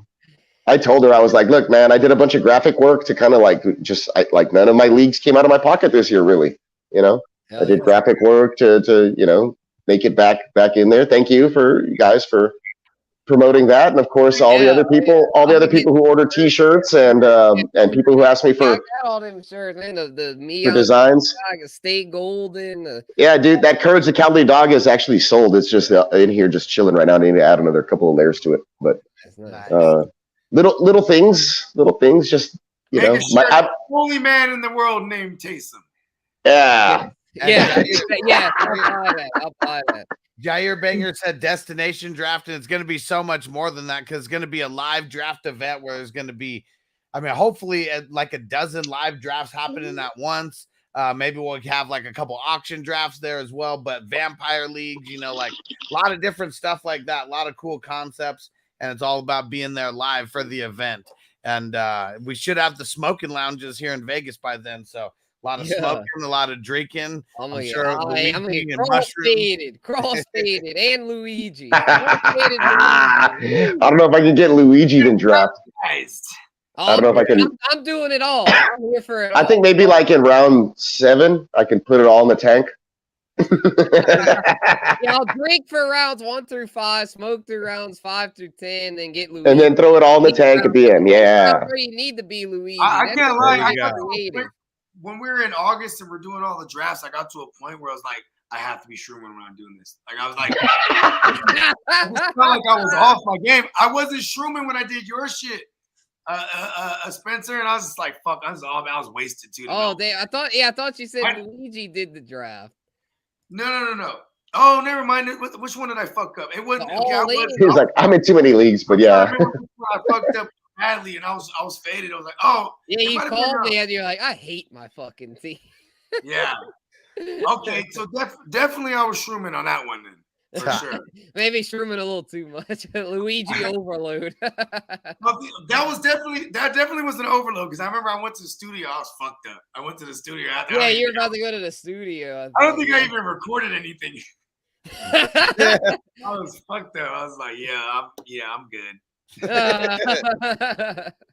All right, how about a couple more questions, and we'll get the hell up out of here. Yeah, I gotta get going. Sounds good. We got Stevie Johnson over here, Juju or Daryl Henderson starting week 2. Juju. Yep. And shout out to Stevie, man. You were shit in fantasy for a while with the Magic Man. And it's Steve, but yeah, Stevie Johnson just. Stevie Johnson. Yep. Yep. Oh yeah. He was Stevie. Yep. And so this guy's name is Steve. Yeah, Johnson. I know, but he was Stevie though. Yeah. We're always gonna call it Steve Johnson. Steve. Always. And Thatch said, "What's y'all opinions on Kareem Hunt? If he gets traded, is it a good thing or a bad thing? Is it worth investing in him for a trade? I would love y'all opinions." I mean, he's good where he's at. I almost don't want him to get traded. Like I think he's good, but I think he's good either way. Like if he goes to a running back needy team. Imagine Kareem Hunt with the Rams. That'd be the shit. Yeah, like traded to a good team. Akers or Henderson. Back with the Chiefs. That'd be the shit. He's not gonna get traded. Like, watch. Like, he isn't. He's gonna stay. They're gonna keep him, and then like before the contract gets worked out, they're gonna like re-release the video of him like kicking the girl. Like, there's gonna be some shit like that to remind me. And then they'll sign him to something a lot cheaper than what they wanted to. That could be why no one trades for him to begin with, too. Right. I mean, if y'all remember, Cleveland picked him up because they had the former GM that was the active GM with Cleveland, used to be the GM for the Chiefs, and was the one that drafted Kareem Hunt. So as a PR thing, bro, Kareem Hunt like almost cleared waivers, didn't he? Like everybody passed him up. Yeah, and he's 27. That's another thing too. He's on the wrong side of 25. I mean, he don't have as much tread. Maybe that's the argument for him, but didn't he have 2 tugs on week 1? He has no tread. Like he hasn't been used. Didn't he only miss like 8 games? Yeah, but think about this though. The whole entire year, basically though. The whole entire he still got juice, bro. He was going. He definitely has juice. He will eat and eat well. Trust me. He booted the broad like it was like. Yeah, that's what fucked him all up. He'd be an RB1 with the Chiefs right now if he wouldn't have booted the broad. Yeah. Then he misses the Chiefs would be a super dynasty at this point. Yeah, they don't won literally every Super Bowl. There'd be no CEH. CEH would be with the Jags or somebody. Never would have drafted. The Jags. Look at that. So yes, I think we're saying invest in him, but we don't know what. I mean, it depends on where he gets traded. Be cheap right now. He wouldn't be cheap neither though, because he's coming off a big game. So whoever's selling him. Yeah, no, do not trade for him. Yeah. M Doggy said, guys, hunt for Higgins. I get Higgins 100%. Higgins 100% smash accept. Take it because he's on the concussion. Get him for the low. We should have brought him up because he's just on the concussion. People are like, "Oh, I don't have our starting receiver." This is a game. I'm with that. Oh, this is another obvious one. Dylan, bro. It's not even close. Yeah, start Dylan over Zeke for sure. Who is this? Metaloid. Yeah, dude. I traded Zeke away and I kept AJ Dillon. Like I was fucking didn't want that motherfucker on my roster. He made me throw up when I made the pick, and I felt it. Everybody ragged on me when I fucking made it too. They're like, "Oh!" But you salvaged it with the trade. So but dude, I made the pick and I took Zeke in round 4. I mean, not bad. Reach. I mean, I would say that's a bit of a reach, right? Is it? Yeah, come on. Paying for past production, but they always forget. I had Chubb already though. Yeah, I guess whatever. Anyways, I made up for it with a trade. Yeah, you made it up. And Chase said Henderson or A-Rob. Give me the mob, bro. Give me the mob. Yeah, give me the mob. And if only Henderson could stay healthy, he'd be like just solid floor play. Yeah, he's just not durable enough. It doesn't seem. Well, and I think they're. I mean, I'm assuming that this is. I don't know if this is a question about a trade or just week 2. I'm assuming a week 2 starting, right? That's what I thought. I mean, if you want to go someone who's guaranteed touches, it'd be Henderson. But I'd still take the upside and the non-guaranteed of Robinson over here. Yeah, a lot of these receivers can just all it takes is one catch. A lot easier. I mean, I guess you could say that. I mean, so I used to argue that I used to love going running back heavy because I'd be like, they put the ball. Me too, but it's kind of changed lately. Yeah, it's changed. The game has changed very much, especially with PPR and with receivers being more high volume. It's not like the old days of the. I do have a shitload of backup running backs on my bench, though. I just love doing that because you never know. I ain't gonna lie though. I still be trying to take all my WR 3s and shit and pairing them up and try to go after these big dog running backs. I don't give a fuck. Yeah, because look, like we said, running backs are kind of scarce. So you can pair off 2 guys that are borderline flex worthy, like a Damian Harris and like a Chase Edmonds, and go get you a big time receiver for somebody who's wide receiver top heavy. You know what I mean? And then you just start evening out your team with more trades, which is probably what I'm going to do. I have similar situations. I mean, you just look at Jefferson, look at Chase, look at Cup, all of those guys. Yeah, the game is changing. Receivers are getting stronger and stronger every year. We've got to stop getting into this. We've got to. I mean, I went 0 RB in the SPI. It hadn't worked out so far, but I'm thinking it still could because this is just the running back position is devalued nowadays. Look, no one pays running backs anymore unless you're like Jonathan Taylor. Well, he hadn't gotten paid yet. That's why Damian Pierce rose so high in drafts because people are trying to find a diamond in the rough that you don't have to pay as much draft capital for. Worked out. The Tonight Show is a perfect reflection of week 1 overreactions in a sense because when you look at a lot of the people that was asking about getting for the lows, it's like a lot of those first round running backs that get busted for them week 1. Yeah. CMC. King Henry. King Henry. Henry. I feel like Gibson had a great week and you could still get him for the low because people are like, Washington's a fluke. And it's like, well, Robinson still has to work his way back. A lot of guys who, Najee, of course. June on Twitch, first time chatter. What up? Said, can I ask y'all some start sit questions and trade questions? Go ahead, throw in one question. We're gonna get up out of here pretty soon. We've been here 2.5 hours. Yeah, but I gotta go. Come back for questions. Yeah, I was about to say, it's funny too because I was looking at the time. I was like, when we went over the 2 hour mark, I was like, all right, we did it. I was like, maybe we can stop before 2 hours. Yeah, we never do. But I gotta bounce y'all. It was fun. It was fun as always. I gotta roll. Appreciate y'all. Hit him with a run pass option. He got the question. He got the question in. We'll get the one question. Who would you start? Pitts, because I don't think you're not going to be able to start Kittle this week. I'll leave it on that. Kyle Pitts. Appreciate y'all with the playmakers and everybody. Appreciate Kyle Pitts. Yes, sir. Good talking with you, brother. Oh, what? Yeah, anytime. Let me know when that BetNola article rolls through my yeah, I will. Yeah, I sure will. I'll keep you posted on that. Yeah, that newsletter, the new newsletter. Yep, I'll keep you posted. I'll pick up a copy, bro, for sure, wherever I can. Yep. And should we just end it? Should we just kill it right now? Yeah, we can. Okay. All right, we're out. All right, peace. Hit 'em Peace, with the everybody. run pass option. I run shit or I shred from the pocket. I'm always shopping, I'm always copping, and always pray I'm falling like leaves an item. Hey, what could I say? I make plays every day. Catch me with a thick one, make her pay what she weigh. And then some. Welcome to my kingdom. Really in the field, never got my feet up. Go hard, push a hard line. Yeah, been around, peep the archives. Yeah. Off top, it's a long grind. You don't need to watch to see that it's hard time, yeah. I'm counting chips, finna take the chip. You counterfeits, better pay attention. I'm about a chick, catch me in my bag. Sunday to Sunday, living that. We make plays every day, yeah.